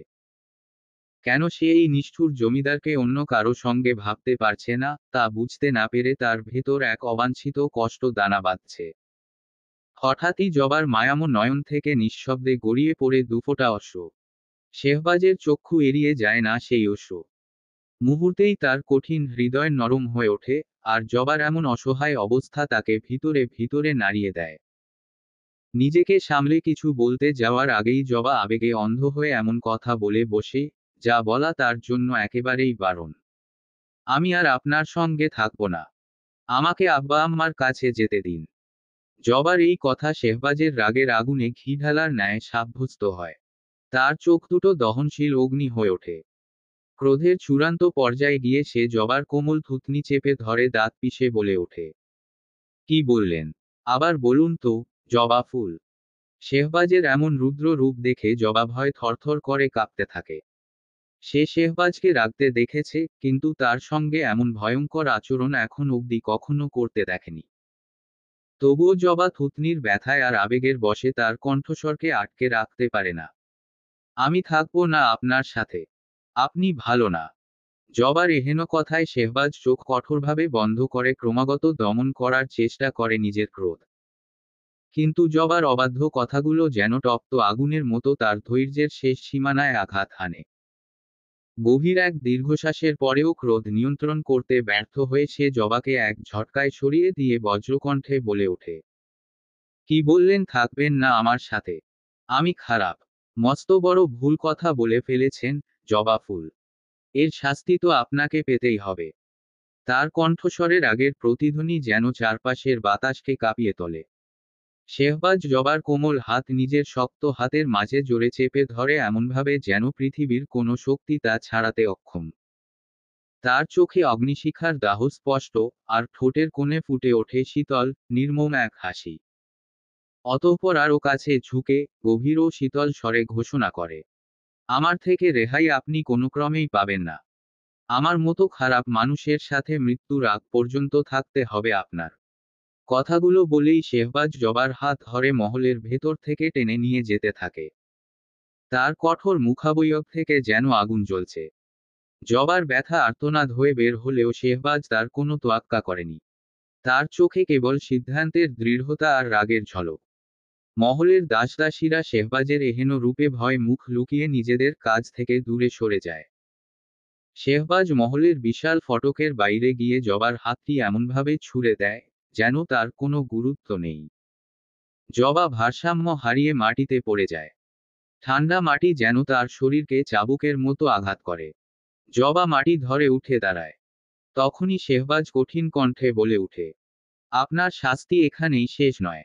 সারা রাত আপনি এখানেই থাকবেন। এই সময়ের মধ্যে নিজের ভুল বোঝার চেষ্টা করবেন। আর ছেড়ে যাওয়ার চিন্তা মাথা থেকে ঝেড়ে ফেলবেন। আমার ধৈর্যের সীমা নিয়ে আর খেলবেন না জবা ফুল। তার কণ্ঠের হিমশীতলতা জবার রক্তকণিকায় পর্যন্ত বরফ জমানো শীতল অনুভূতির সৃষ্টি করে। কথা বলার সাহস সঞ্চয় করতে গিয়ে জবা শ্বাসরুদ্ধ হয়ে পড়ে। নিজ কক্ষের বারান্দায় দাঁড়িয়ে রুকাইয়া পুরো দৃশ্যটি নীরবে প্রত্যক্ষ করছিল। শেহবাজের এমন রূঢ় আচরণ তার মনের গভীরে অস্থিরতার ঢেউ তুলে। পরিস্থিতির তীব্রতা বুঝে সে দ্রুত জবার নিকট যাওয়ার প্রত্যাশায় ছুটে যায়। এহেন সময় আলিয়া বানু ও সাহেলা বানুও সেখানে এসে উপস্থিত হলেন। আলিয়া বানু জবাকে এমন বিধ্বস্ত অবস্থায় দেখে বিচলিত হলেন। কিছু বলতে এগিয়ে এলেও শেহবাজের রক্তলাল দৃষ্টি তার দিকে পড়তেই তার পদসঞ্চালন থেমে গেল। চোখের ভাষায় শেহবাজের নিষ্ঠুরতা তাকে এক অদ্ভুত ভয়গ্রস্ততায় আবদ্ধ করল। অদৃশ্য কিছু ভেবে কয়েক পা পিছিয়ে গিয়ে তিনি নিঃশব্দে দাঁড়ালেন। অন্যদিকে সাহেলা বানু জবার এই করুণ দশা দেখে ঠোঁটের কোণে এক নিঃশব্দ মুচকি হাসি ফুটিয়ে তুললেন। তার চোখে যেন বিজয়ের এক প্রচ্ছন্ন আনন্দ। সেই স্থানে উপস্থিত থেকে ঘটে যাওয়া সকল ঘটনা নীরবে প্রত্যক্ষ করেও জুনায়েদ নিরুত্তর রইল। তার মুখে কোনো আবেগ ফুটে উঠল না। শেহবাজ একবারও পেছনে ফিরে তাকালো না। রুদ্র পদক্ষেপে মহলের ভেতরে চলে গেল। তার অমোঘ উপস্থিতি যেন চারপাশে বজ্রপাতের মতো থমথমে নীরবতা তৈরি করে গেল। তখনই রুকাইয়া সেখানে এসে জবাকে দেখে থমকে যায়। তার ফ্যাকাশে মুখশ্রী, চোখের কোণে জমে থাকা জল এবং ঠান্ডায় কাঁপতে থাকা দেহ তাকে ভেতর থেকে নাড়িয়ে দিল। রুকাইয়ার কর্ণে ভেসে এলো অস্ফুট গুঞ্জন। আপনি কেন বিবাহ করবেন অন্যজনকে? রুকাইয়া এক মুহূর্ত দ্বিধা না করে শেহবাজের কক্ষের দিকে দ্রুত পা বাড়াল। তার এমন আচরণ দেখে চিন্তায় পড়ে গেল জুনায়েদ। ফলশ্রুতিতে সেও পদচারণ করল রুকাইয়ার পিছু। অন্যদিকে শীতল বাতাস জবার ক্ষতবিক্ষত আত্মায় নতুন করে আঘাত করছিল। কি থেকে কি হয়ে গেল সেই বিষয়ে জবার এখনো বোধগম্য হচ্ছে না। পৃথিবীর সমস্ত শব্দ যেন থেমে গেছে। মহলের বাইরে কালো অন্ধকার তাকে আরো একা করে তুলল। জবা অনুভব করল এই বিশাল দুনিয়ায় সে নিঃসঙ্গ, একাকী। শেহবাজ নিজের কক্ষে অস্থিরভাবে পায়চারি করছে। তার চোখে মুখে ক্রোধের এক অগ্নিকুণ্ড জ্বলছে। সে নিজেকে নিয়ন্ত্রণের জন্য আপ্রাণ চেষ্টা করলেও ব্যর্থ হচ্ছে। ঠিক তখনই কোনো প্রকার দরজায় করাঘাত ছাড়া রুকাইয়া দরজা ঠেলে প্রবেশ করে। তার কণ্ঠে স্পষ্ট সাহসের ঝলক। ভাইজান, আপনি যা করছেন তা কি সঠিক? রুকাইয়ার সরাসরি প্রশ্ন শেহবাজের রাগকে আরো উস্কে দিল। তার চোখে তীব্র বিদ্যুৎ আর কণ্ঠে বজ্রের গর্জন। রুকাইয়া, তুমি হয়তো ভুলে যাচ্ছ তুমি কাকে প্রশ্ন করছো। শেহবাজের ভয়াল চেহারা এবং কঠিন কণ্ঠে রুকাইয়ার হৃদয় কেঁপে উঠলেও সে সাহস ধরে রেখে বলল, ভাইজান, আমাকে ক্ষমা করবেন। আমি আপনাকে রাগাতে এখানে আসিনি। যা ঘটেছে তার সামান্য অংশই দেখেছি, আর তাতেই আপনার ক্রোধের কারণ কিছুটা হলেও বুঝতে পেরেছি। কিন্তু আপনি এত বিচক্ষণ হয়েও এটা কি বুঝতে পারছেন না, জবা যা বলেছে তা কেবল আপনার প্রতি তার গভীর অনুভূতির কারণেই। এই দুমাসে কি জবার পরিবর্তন আপনার চোখে পড়েনি? শেহবাজ কিছুক্ষণ নিঃশব্দে তাকিয়ে রুকাইয়ার কথা শুনে। তার ঠোঁটের কোণে এক কঠিন হাসি খেলে যায়। এরপর তীক্ষ্ণ দৃষ্টিতে রুকাইয়ার দিকে তাকিয়ে বলে, তোমার কি মনে হয় আমি তার অনুভূতির ব্যাপারে অজ্ঞাত? যে চোখে আমি আমার প্রতি ভয়, ঘৃণা আর রাগ দেখেছি, সে চোখে সৃষ্ট গভীর অনুভূতি আমি দেখব না? রুকাইয়া হতচকিত হয়ে বলে, তাহলে? শেহবাজের কণ্ঠ এবার আরো গভীর আর কঠোর হয়ে ওঠে। আমাকে ছেড়ে যাওয়ার চিন্তার পেছনে তার যে অনুভূতিই কাজ করুক তা আমার কাছে এক গুরুতর অপরাধ। সে আমাকে ভালোবাসুক কিংবা ঘৃণা করুক তা আমার কাছে গুরুত্বহীন। কিন্তু আমাকে ত্যাগ করার কথা সে যদি স্বপ্নেও ভাবে, তার জন্য কঠিন শাস্তি অপরিহার্য। শেহবাজের কণ্ঠে এমন শীতল রোষ ছিল যে রুকাইয়া কিছু বলার জন্য মুখ খুলতেই শেহবাজ নিজের হাত তুলে তাকে থামিয়ে বলে, আর একটি কথাও নয়, রুকাইয়া। আমি এই বিষয়ে আর কিছু শুনতে চাই না। তুমি এখনই আমার কক্ষ থেকে বের হয়ে যাও। রুকাইয়া হতভম্ব হয়ে কিছু বলতে চেয়েও শেহবাজের ভয়াল দৃষ্টির সামনে থেমে গেল। নিঃশব্দে মাথা নিচু করে কক্ষ থেকে বেরোতে গিয়েও একবার থেমে রুকাইয়া বলে ওঠে, ভাইজান, একদিন আপনি মহাব্বতকে নিকৃষ্টতম শব্দ বলে উল্লেখ করেছিলেন, কিন্তু আজ দেখুন, সেই মহাব্বতেই আপনি কঠিনভাবে পড়েছেন, আমার থেকেও গভীর মহাব্বতে পড়েছেন আপনি। বলেই মুখে মৃদু হাসির রেখা ফুটিয়ে রুকাইয়া এক মুহূর্তও না দাঁড়িয়ে প্রস্থান করে সেখান হতে। পেছনে রেখে যায় বাকরুদ্ধ হয়ে থাকা মির্জানগরের অধিপতিকে। রুকাইয়া শেহবাজের কক্ষ থেকে বেরোতেই জুনায়েদ আচমকাই তার হাত টেনে মহলের এক অন্ধকার, নীরব প্রান্তে নিয়ে যায়। আকস্মিক এই টানে রুকাইয়া চিৎকার করার আগেই জুনায়েদ তার মুখ চেপে ধরে। ভয়ে অবাক চোখে রুকাইয়া ছটফট করতে করতে বাহিরের চাঁদের আবছা আলোতে জুনায়েদের অবয়ব স্পষ্ট হতে দেখে সে কিছুটা শান্ত হলো। এরপর জুনায়েদ তাকে ছেড়ে দিয়ে ঠান্ডা কণ্ঠে বলে ওঠে, বাহ, তোমার সাহসের তো কোনো তুলনা নেই, মেয়ে। নিজের ভালোবাসার মানুষের সংসার ঠিক করছো। রুকাইয়া অল্প কিছু সময় নীরব থাকলেও তীব্র শীতল কণ্ঠে জবাব দেয়, ভালোবাসার মানুষ ছিল, কিন্তু এখন নেই। রুকাইয়ার এহেন কথা শুনে জুনায়েদ অবাক হয়ে প্রশ্ন করে, এত দ্রুত ভুলে গেলে তাকে, যার জন্য তুমি এত বছর পাগল ছিলে? রুকাইয়ার মুখে এক মৃদু হাসি ফুটে ওঠে এবং শান্তভাবে উত্তর দেয়, যখন নিজের ভালোবাসার মানুষকে চিরতরে হারিয়ে যাওয়ার শোক তীব্র হয়, তখন তার কাছে দুটি পথ থাকে। প্রথম, নিজের জীবনকে শেষ করে দেওয়া, এবং দ্বিতীয়, তাকে ভুলে গিয়ে নতুন করে জীবনকে এগিয়ে নেওয়া। আমি দ্বিতীয় পথটাই বেছে নিয়েছি। রুকাইয়ার কথায় জুনায়েদ এক মুহূর্ত নীরব থেকে তার মুখের দিকে তাকিয়ে প্রশ্ন করে, তবে রুকাইয়া, আমি কোন পথটা বেছে নেব? প্রথমটা? রুকাইয়ার কণ্ঠে অস্থিরতা ফুটে ওঠে, চিন্তিত হয়ে সে জুনায়েদের মুখ চেপে ধরে, উত্তেজিতভাবে বলে, ছি, এসব কি বলছেন? এমন কিছু ভাবাও যে পাপ। জুনায়েদ নিজ মুখের থেকে রুকাইয়ার হাত সরিয়ে মৃদু হাসি দিয়ে বলে ওঠে, ভাবা পাপ, কিন্তু প্রথমটা ছাড়া দ্বিতীয়টাও যে বেছে নেয়া আমার পক্ষে সম্ভব নয় রুকাইয়া। তবে তুমি বলে দাও এখন আমার কি করা উচিত? জুনায়েদের প্রশ্নে রুকাইয়া স্তব্ধ হয়ে রয় খানিকক্ষণ, ফের কোন কথা না বলে সেখান হতে ছুটে চলে যায়। রুকাইয়ার ছুটে যাওয়ার পানে অপলক দৃষ্টিতে তাকিয়ে জুনায়েদ বলে ওঠে, যেদিন তুমি আমার থেকে চিরতরে হারিয়ে যাবে, সেদিন আমার সামনে শুধু একটি পথ থাকবে, মৃত্যু, আর আমি তাতে একটুও দ্বিধা না করে পূর্ণ শান্তিতে বরণ করব তাকে। সময় অতি দীর্ঘকাল অতিবাহিত হয়েছে, বহুক্ষণ বাহিরে অবস্থান করতে করতে জবার শরীর শীতল হয়ে অচল হয়ে উঠছিল। যখন সে নিজ শরীরের উপর পূর্ণ নিয়ন্ত্রণ হারিয়ে মাটিতে পতিত হওয়ার উপক্রম, ঠিক তখনই আকস্মাৎ তৌসিফের আগমন ঘটে, যেন সে এই মুহূর্তের জন্যই অপেক্ষারত। তৌসিফ এগিয়ে এসে এক হাতে জবার কোমর শক্তভাবে চেপে ধরে তাকে নিজের কাছে টেনে নিয়ে বলে, আরে ভাবিজান, আপনি ঠিক আছেন তো? জবা ধীরে স্থিরে তার আদবোঝা চোখে তৌসিফের দিকে তাকায়, তৌসিফের মুখ চোখে পড়তেই সে নিজের সমস্ত শক্তি দিয়ে তাকে ধাক্কা দিয়ে বলে, ছাড়ুন আমাকে, ছাড়ুন বলছি। জবার শক্তিহীন ধাক্কায় বিন্দু পরিমাণও নড়ল না সে, উল্টো তৌসিফ তার কথা উপেক্ষা করে, চিন্তিত হওয়ার অভিনয় বলে, আরে ভাবিজান, আমি যদি ছাড়ি, তাহলে তো আপনি পড়ে যাবেন। আর কিছু বলার পূর্বেই শেহবাজ মুষ্টিবদ্ধ হাতে সামনে এসে তৌসিফকে দাঁতে দাঁত পিষে গর্জে উঠে বলে, তৌসিফ, আমার ফুলের থেকে দূরে দাঁড়া, বলছি। আর কিছু বলার পূর্বেই শেহবাজ মুষ্টিবদ্ধ হাতে সামনে এসে তৌসিফকে দাঁতে দাঁত পিষে গর্জে উঠে বলে, তৌসিফ, আমার ফুলের থেকে দূরে দাঁড়া, বলছি। শেহবাজের অন্তর অগ্নিস্ফুলিঙ্গের মতো জ্বলে উঠে। তার চোখে এমন ক্রোধের তীব্রতা, যেন শত বিদ্যুতের ঝলকানির চেয়েও ভয়ঙ্কর। তৌসিফের বাহুর মধ্যে জবাকে দেখে সেই ক্রোধ দহন হয়ে শিখা তুলে। এক মুহূর্ত অপেক্ষা না করেই শেহবাজ বজ্রের মতো ঝাঁপিয়ে পড়ে। এক ঝটকায় জবাকে নিজের বুকে টেনে নিল শেহবাজ। তার শক্ত বাহুর শৃঙ্খলে বন্দী হয়ে জবা কেঁপে উঠে। আকস্মাৎ শেহবাজের আগমনে তৌসিফ স্তম্ভিত হয়ে পেছনে সরে যায়, কিন্তু সেই অবস্থা তৎক্ষণাৎ আতঙ্কের রূপ নিল, যখন শেহবাজের পা বজ্রপাতের মতো তার বুকে আঘাত করে। লাথির প্রচণ্ড আঘাতে তৌসিফ মাটিতে লুটিয়ে পড়ে। তার চোখে বিভ্রান্তি, যেন পৃথিবী তার পায়ের নিচ থেকে সরে গেছে।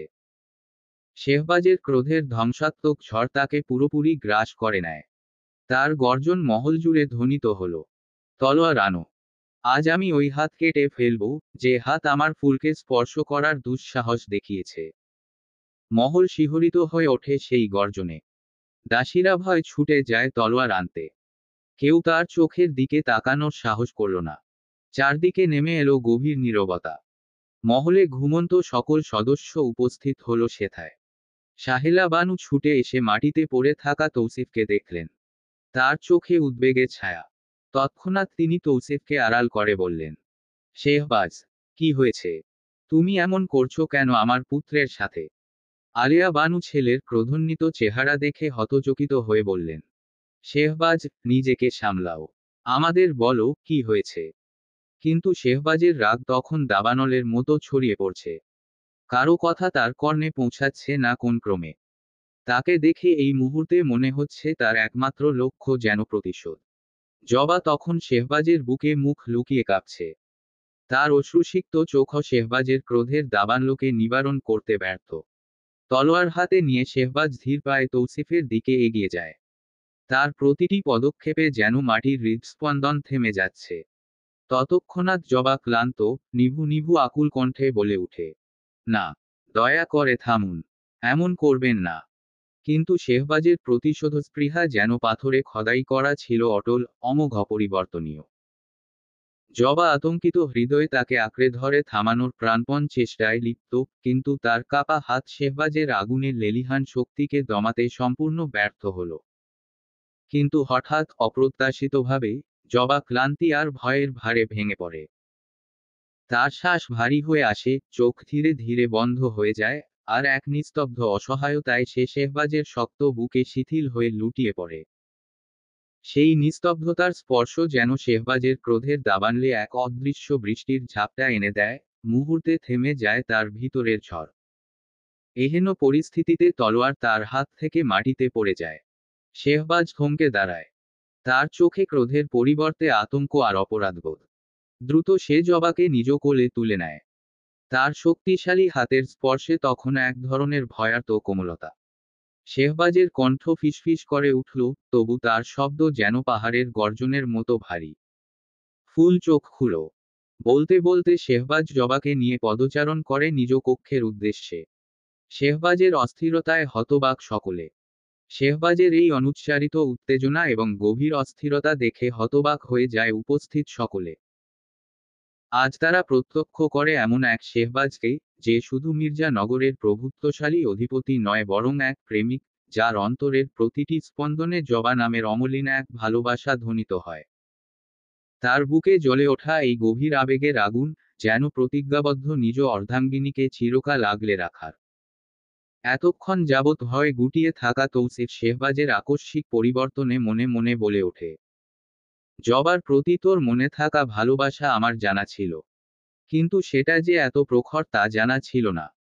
তবে মির্জা নগরের অধিপতির উপরে শাসন করা নারীরও আগমন ঘটল। যেই শেহবাজের মুখ থেকে বের হওয়া কথা কখনো নড়চড় হতো না, আজ সেই শেহবাজের হাত থেকে তলোয়ার পড়ে গেল সামান্য এক নারীর নিস্তব্ধতায়। এহেন কথা বলে তৌসিফ, অন্তর্স্থ হাসির গভীরে হারিয়ে গিয়ে, আবার উচ্চারণ করল, তবে তোকে চিরকালের জন্য অমোচনীয় করে ফেলতে আমার অসংখ্য অস্ত্রের প্রয়োজন নেই, বরং একটি একক অস্ত্রই যথেষ্ট, তোর কোমল জবা ফুল, যার অবুঝ কোমলতায় নিহিত রয়েছে আমার অবধারণীয় বিজয়। শেহবাজ নিজের কক্ষের দরজা জোরে ধাক্কা দিয়ে খুলে প্রবেশ করল। তার শক্তিশালী বাহুতে বয়ে চলা জবার নিথর দেহ যেন মৃতপ্রায় এক ফুলের মতো। শেহবাজ যখন জবার মুখের দিকে তাকালো, তখন সে স্পষ্ট অনুভব করল, জবার শরীর ধূসর রং ধারণ করেছে, যেন প্রাণহীন এক ফুল, যার পাপড়ি ঝরার অপেক্ষায় রয়েছে।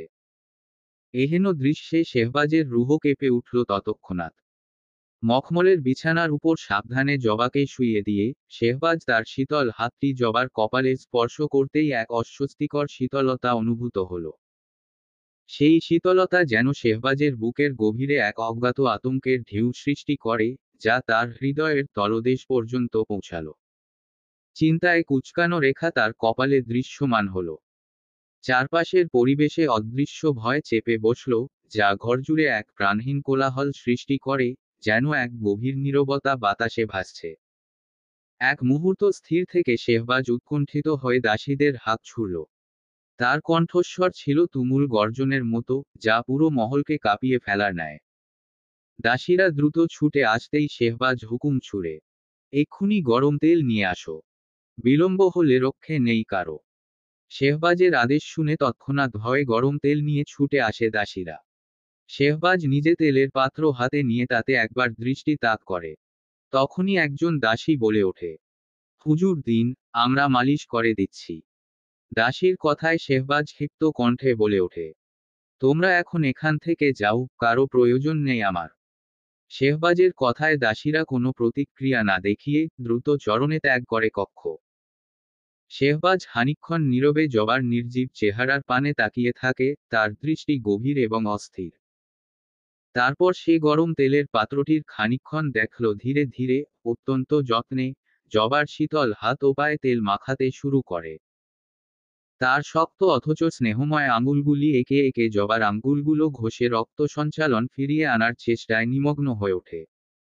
জবার কোমল, মসৃণ ত্বকে নিজ আঙুলের সূক্ষ্ম স্পর্শ যেন এক গভীর অস্থিরতার ঢেউ তুলে দিল শেহবাজের মাঝে।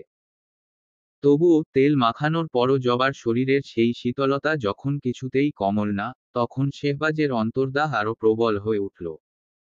গভীর উদ্বেগ আর অস্থিরতা থেকে সে গর্জে উঠে বলে, হাকিমকে আনতে হবে। বলেই সে দ্রুত পা বাড়ালো দরজার নিকট। তখনই পেছনে থেকে একটা দুর্বল হাত শেহবাজের শক্ত হাত স্পর্শ করে বলে ওঠে, ফুসো বাবু। শব্দটা এত মৃদু ছিল যে মনে হলো বাতাসের হালকা ছোঁয়ায় মিশে যাবে। শেহবাজ দ্রুত ঘুরে দাঁড়ালো। তার দৃষ্টি পড়ল জবার শীর্ণ হাতে, যা শক্ত করে তার কবজি আঁকড়ে ধরেছে। জবার চোখের পাতাগুলো কাঁপছে, তার দৃষ্টিতে ভয়ের এক চাপা প্রতিফলন। ফিসফিসে কণ্ঠে, অনেকটা কাতর স্বরে, জবা বলে উঠল, দয়া করে ওনাকে কিছু করবেন না। চাচি যান কষ্ট পাবেন। শেহবাজ থমকে দাঁড়ালো, তার অন্তরের দহন আবার প্রবল হয়ে উঠল। চোখে একরাশ আগুন নিয়ে, চোয়াল শক্ত করে, সে বজ্রকণ্ঠে বলে উঠল, ফুল, আমার সম্মুখে অন্য পুরুষের নাম নেয়ার জন্য তোমার ভয় হওয়া উচিত। তার কণ্ঠে বিষাদের সাথে লুকিয়ে থাকা ক্রোধ স্পষ্ট হয়ে উঠল। কিন্তু যখন শেহবাজের চোখে ধরা দিল জবার ক্লান্ত, অবসন্ন মুখশ্রী, তখন সেই ক্রোধ মুহূর্তেই নিঃশব্দে বিলীন হয়ে গেল। গভীর এক দীর্ঘশ্বাস ফেলে নিজেকে সংযত করে হাত বাড়িয়ে জবার কপাল স্পর্শ করে শেহবাজ। তাপমাত্রা খানিকটা স্বাভাবিক মনে হওয়ায় হাকিমের কাছে ছুটে যাওয়ার পরিবর্তে শেহবাজ এক অদ্ভুত সিদ্ধান্তে উপনীত হয়।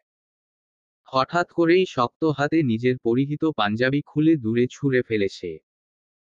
জবার অবশ দেহের উপর নরম তুলোর লেপ টেনে দিয়ে এক নিঃশব্দ প্রতিজ্ঞায় সে নিজেই সেই লেপের নিচে আশ্রয় নেয়।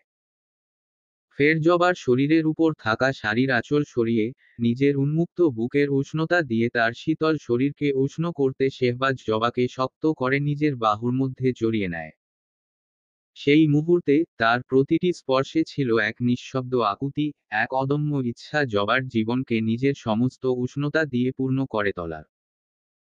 জবাকে এত ঘনিষ্ঠভাবে বুকে টেনে ধরতেই শেহবাজের নিঃশ্বাসে এক অব্যক্ত ভারসাম্যহীনতার সৃষ্টি হয়, যেন তার শ্বাস প্রশ্বাসও তার অন্তরের অন্তর্দাহে ভেসে যাচ্ছে ক্রমাগত। তার শুকনো গলায় একাধিকবার অস্বস্তিতে ঢোক গিলে সে মৃদু কণ্ঠে উচ্চারণ করে, ফুল, আমার ভুল হয়ে গেছে, তোমার সাথে এতটা কঠোর হওয়া আমার উচিত হয়নি। এ যেন এক অসাধ্য সাধন হওয়ার ন্যায় ঘটনা, যেখানে মির্জা নগরের অধিপতি তার ভুল স্বীকার করেছে এক নারীর নিকট, যেই নারীদেরই সে তুচ্ছ বলে আখ্যায়িত করেছিল কোন এক সময়। জবা সে যদি শুনতে পেত তার ফুসো বাবুর এহেন ভুল স্বীকার করার আকুল বাক্য, তবে কেমন প্রতিক্রিয়া হতো তার। শেহবাজ নিজ বাক্যের পরিসমাপ্তি ঘটিয়ে জবাকে শক্ত করে জড়িয়ে ধরে আরও কাছে টেনে নেয়। তার শক্ত বুকে ঠান্ডা জবার নিথর শরীর যেন জীবনের উষ্ণতার খোঁজে নড়ে উঠে, নিজেও জড়িয়ে ধরে শেহবাজকে। জবার কোমল হাতের স্পর্শে শেহবাজ কম্পিত হয়ে চোখ বন্ধ করে নেয় ততক্ষণাৎ, কিন্তু তার ভেতরের ঝড় তখনও থামেনি, বরং প্রবলভাবে বেড়েই চলছে। শেহবাজ নিজের ভারী হওয়া নিঃশ্বাসে মুখে মৃদু হাসি ফুটিয়ে জবার চুলে আলতো করে হাত বুলিয়ে কর্ণ বরাবর মুখ নিয়ে ফিসফিস করে বলে, বলতে কন্যা, এই মির্জা নগরের জমিদারকে ফুসো বাবু উপাধি দেয়ায় তোমার কি শাস্তি হওয়া উচিত? শেহবাজের বাক্য জবার কর্ণে আদৌ স্পষ্ট হয়েছে কিনা কে জানে। তবে জবা আকস্মাৎ নড়ে উঠে আরো গুটিয়ে শেহবাজের বুকের সাথে লেপ্টে যায়। জবার এহেন আদুরে প্রতিক্রিয়ায় শেহবাজ ফের জবার কর্ণে বলে ওঠে, এই মুহূর্তে জমিদার শেহবাজ মির্জা তোমার ফুসো বাবু উপাধি প্রত্যাখ্যান করল কন্যা। কিন্তু তোমার অর্ধাঙ্গ তোমার একান্ত ফুসো বাবু হিসেবে নিজেকে সঁপে দিল তোমার নিকট। সামলে নাও আমায় তোমার একান্ত পুরুষ হিসেবে।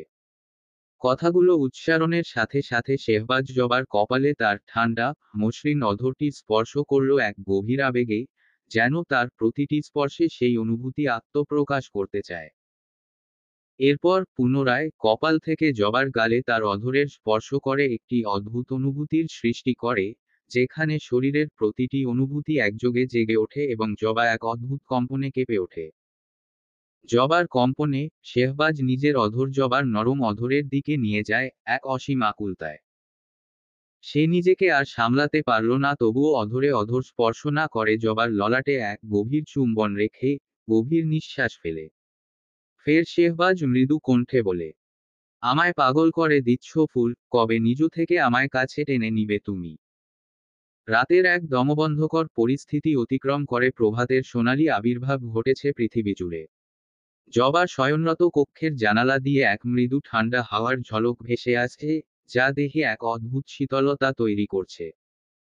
রোদের প্রথম রশ্মি অতি মৃদুভাবে কক্ষে প্রবেশ করে, কক্ষটি আলোকিত করতেই জবা ফুরফুরে শরীরে চোখ মেলে চেয়ে নিজ শরীর থেকে লেপ ফেলে উঠে বসে। চোখ ডলতে ডলতে আশেপাশে তাকাতেই নিজেকে একা নিজেদের কক্ষে আবিষ্কার করে হতচকিত হয় জবা, মনে মনে বলে ওঠে, আমি তো বাহিরে ছিলাম, এখানে কি করে আসলাম? নিজ চিন্তার গভীরে নিমগ্ন থাকার মাঝেই আকস্মাৎ জবার চোখ পড়ে নিজের শরীরের ওপর। মুহূর্তেই সে নিজের এলোমেলো অবস্থার দিকে তাকিয়ে আতঙ্কিত হয়ে ওঠে। তার শরীরের জড়িয়ে থাকা আঁচল পালঙ্কের নিচে ছড়িয়ে আছে। মুহূর্তেই জবা দ্রুত নিজের হাতে আঁচলটা টেনে শরীরে জড়িয়ে নেয়। লজ্জায় এক অজানা ভয় তাকে গ্রাস করে। সংকুচিত হয়ে সে অস্পষ্ট কণ্ঠে বলে ওঠে, আমি যতই এলোমেলো হয়ে ঘুমাই কখনো নিজ শরীর থেকে সারি আঁচল নড়েনি, তবে আজ এমন দশা কেন আমার? জবা নিজেকে প্রশ্ন করে, কিন্তু কোন উত্তর পায় না। বিরক্তি আর হতাশায় সে কক্ষের প্রতিটি কোণায় চোখ বুলিয়ে খুঁজতে থাকে শেহবাজকে, তবে কোথাও তার উপস্থিতি নেই। এই শূন্যতা তাকে আরো অস্থির করে তোলে। অগত্যা সে নিজের মস্তিষ্কে চাপ প্রয়োগ করে, গতকালের ঘটনাগুলো মনে করার চেষ্টা করে। কিন্তু যা সে মনে করতে চেয়েছিল তা কেবল অন্ধকারে মিলিয়ে যায়। তবে মস্তিষ্কের গহীনে এক ক্ষণস্থায়ী চিত্র ভেসে ওঠে শেহবাজের ক্রোধিত রূপ, যখন সে তৌসিফের হাত কাটতে চেয়েছিল। এই চিত্রের মুখোমুখি হয়ে জবা উদ্বেগে তীব্রভাবে চিন্তা করতে থাকে, হয়তো শেহবাজ সত্যিই তৌসিফের হাত কেটে ফেলেছে। কারণ শেহবাজের মুখ থেকে উচ্চারিত প্রতিটি বাক্য কখনোই বৃথা যায়নি, তাই এ ধারণা তার মনে ঘুরপাক খেতে থাকে। তার মনে হঠাৎ এক অপরাধবোধ সৃষ্টি হয় এবং সে নিজের মনে ভেবে ওঠে, আমার জন্যই তৌসিফ ভাইজানের এই পরিস্থিতি হয়েছে। জবার চিন্তার মাঝেই কক্ষে আগমন ঘটে রুকাইয়ার। জবা দরজার শব্দ পেতেই ভয় নিজেকে ধাতস্থ করে চোখ তুলে চায়। তখনই রুকাইয়ার অবয়ব দেখে কিছুটা স্বস্তি মেলে জবার। তখনই রুকাইয়া জবার সম্মুখে এসে বসে জবার শরীরে হাত দিয়ে তাকে পরখ করে বলে ওঠে, জবা তুমি ঠিক আছো? রুকাইয়ার প্রশ্নে জবা চোখের ইশারা দিয়ে বলে ওঠে, আপাজান আমি ঠিক আছি। জবার আশ্বস্ততে রুকাইয়া বলে ওঠে, কাল তো ভয় পেয়ে গিয়েছিলাম তোমার হালাত রেখে। জবা রুকাইয়ার কথায় তার পানে খানিক তাকিয়ে থেকে উদ্বিগ্ন কণ্ঠে প্রশ্ন করে, আপাজান আমি কক্ষে কি করে পৌঁছালাম? জবার প্রশ্নে রুকাইয়া শান্ত কণ্ঠে মুখে মৃদু হাসি ফুটিয়ে বলে, ভাইজানি তোমায় কক্ষে নিয়ে এসেছে। জবা। রুকাইয়ার উত্তরে জবা অবাক হয়ে চেয়ে ফের মলিন মুখে অভিমানী কণ্ঠে বলে ওঠে, উনি আমাকে কেন নিয়ে এলেন কক্ষে? উনি নিজেই তো আমাকে শাস্তি দিয়েছেন। বলেই ফের অশ্রুসিক্ত নয়নে রুকাইয়ার পানে চেয়ে বলে ওঠে, উনি ভালো না আপা, উনি খুব খারাপ। উনি আমার জন্য আপনার ভাইজানের হাতও। সম্পূর্ণ বাক্য শেষ হওয়ার পূর্বেই রুকাইয়া বলে ওঠে, নাহ জবা, তৌসিফ ভাইজানের কিছু হয়নি, সে একদম ঠিক আছে। রুকাইয়ার কথায় জবা অবাক হয়ে যায়। তখনই রুকাইয়া চোখের ইশারায় তাকে আশ্বস্ত করে বলে ওঠে, তৌসিফ ভাইজান একদম ঠিক আছেন, চিন্তা করো না তুমি। আর যাকে তুমি খারাপ বলছো সে তোমাকে অচেতন হতে দেখে সবকিছু ভুলে চিন্তিত হয়ে তোমায় নিয়ে কক্ষে চলে আসেন। জবা তুমি একবার যদি গতকালের ভাইজানের অস্থির রূপ দেখতে তবে তাকে খারাপ কখনোই বলতে না। রুকাইয়ার কথায় জবা থ হয়ে বসে রয়। তখনই রুকাইয়া জবাকে প্রশ্ন করে ওঠে, জবা কাল তোমাদের মধ্যে কি হয়েছিল? রুকাইয়ার প্রশ্নে জবা মলিন মুখে সব খুলে বলতেই রুকাইয়া বলে ওঠে, জবা তুমি কি ভাইজানের চোখের দিকে তাকিয়েও বুঝতে পারো না সে তোমায় কেন বিবাহ করেছেন? রুকাইয়ার প্রশ্নে জবা বলে ওঠে, আপাজান চোখ দেখলে কি করে বুঝবো সে আমায় কেন বিবাহ করেছেন? জবার অবুঝ প্রশ্নে রুকাইয়া মৃদু হাসির রেখা টেনে বলে ওঠে, জবা শরীরের সব অঙ্গ প্রত্যঙ্গ মিথ্যা বললেও মানুষের চোখ কখনো মিথ্যা বলে না। চোখ যে মনের কথা বলে। যেমন তোমার চোখ দেখে আমি তোমার মনের কথা বুঝেছি। রুকাইয়ার কথায় জবা অবাক হয়ে চেয়ে রয়। তখনই রুকাইয়া কিছু একটা ভেবে গম্ভীর মুখে ফের বলে ওঠে, তুমি জানো ভাইজান তোমার উপর রাগ করে শিকারে চলে গেছেন। কবে আসবেন তার কোন ঠিক নেই। এখন তুমি একা একা শান্তিতে থেকো। রুকাইয়ার কথায় জবার মন কুঠুরিতে নেমে আসে এক অপ্রতিরোধ্য ঝড়। তার চোখে স্পষ্ট ভেসে ওঠে বিরহের যন্ত্রণা। তবুও জবা বোকার মতো বলে ওঠে, আপাজান উনি কেন আমার উপর রেগে চলে গেলেন? আমার উপর এত রাগ থাকলে উনি আমাকে দিয়ে আসতেন আব্বা আম্মার কাছে। জবার কথায় রুকাইয়া মনে মনে বলে ওঠে, প্রতি বছর এই দিনে ভাইজান তার সভাসদের সাথে শিকারে যান। এটা মির্জানগরের জমিদারের নিয়ম। তোমার অসুস্থতার কারণে ভাইজান বলতে পারেনি তোমায়। তাই তিনি আমায় জানাতে বলেছেন তার প্রস্থানের কারণ। কিন্তু আমি আসল কারণ তোমায় বলবো না, বোকা মেয়ে। এই দূরত্বে না হয় নিজের অনুভূতিটা ভালোভাবে বুঝে নাও। নিজের মনের ভাবনা ভেঙে রুকাইয়া ধমক দিয়ে বলে ওঠে, আব্বা আম্মার কাছে চলে যেতে চেয়েছো বলে কাল এত বড় শাস্তি তোমায় দিয়েছিল, অথচ আজও সেই একই কথা বলছো। ভাইজান ঠিকই করেছেন তোমার উপর রাগ করে চলে গিয়ে। রুকাইয়ার কথায় জবা অশ্রুসিক্ত নয়নে তাকিয়ে কিছু বলতে যাবে, তখনই রুকাইয়া সেখান থেকে মেকি রাগ দেখিয়ে বেরিয়ে যায়। আর জবা সে মলিন মুখে সিক্ত নয়নে চেয়ে থাকে রুকাইয়ার প্রস্থানের পানে। চলবে গল্প প্রেমময় রক্তজবা। লেখনীতে শারমিন আক্তার সুবর্ণা। তৃতীয় পর্ব।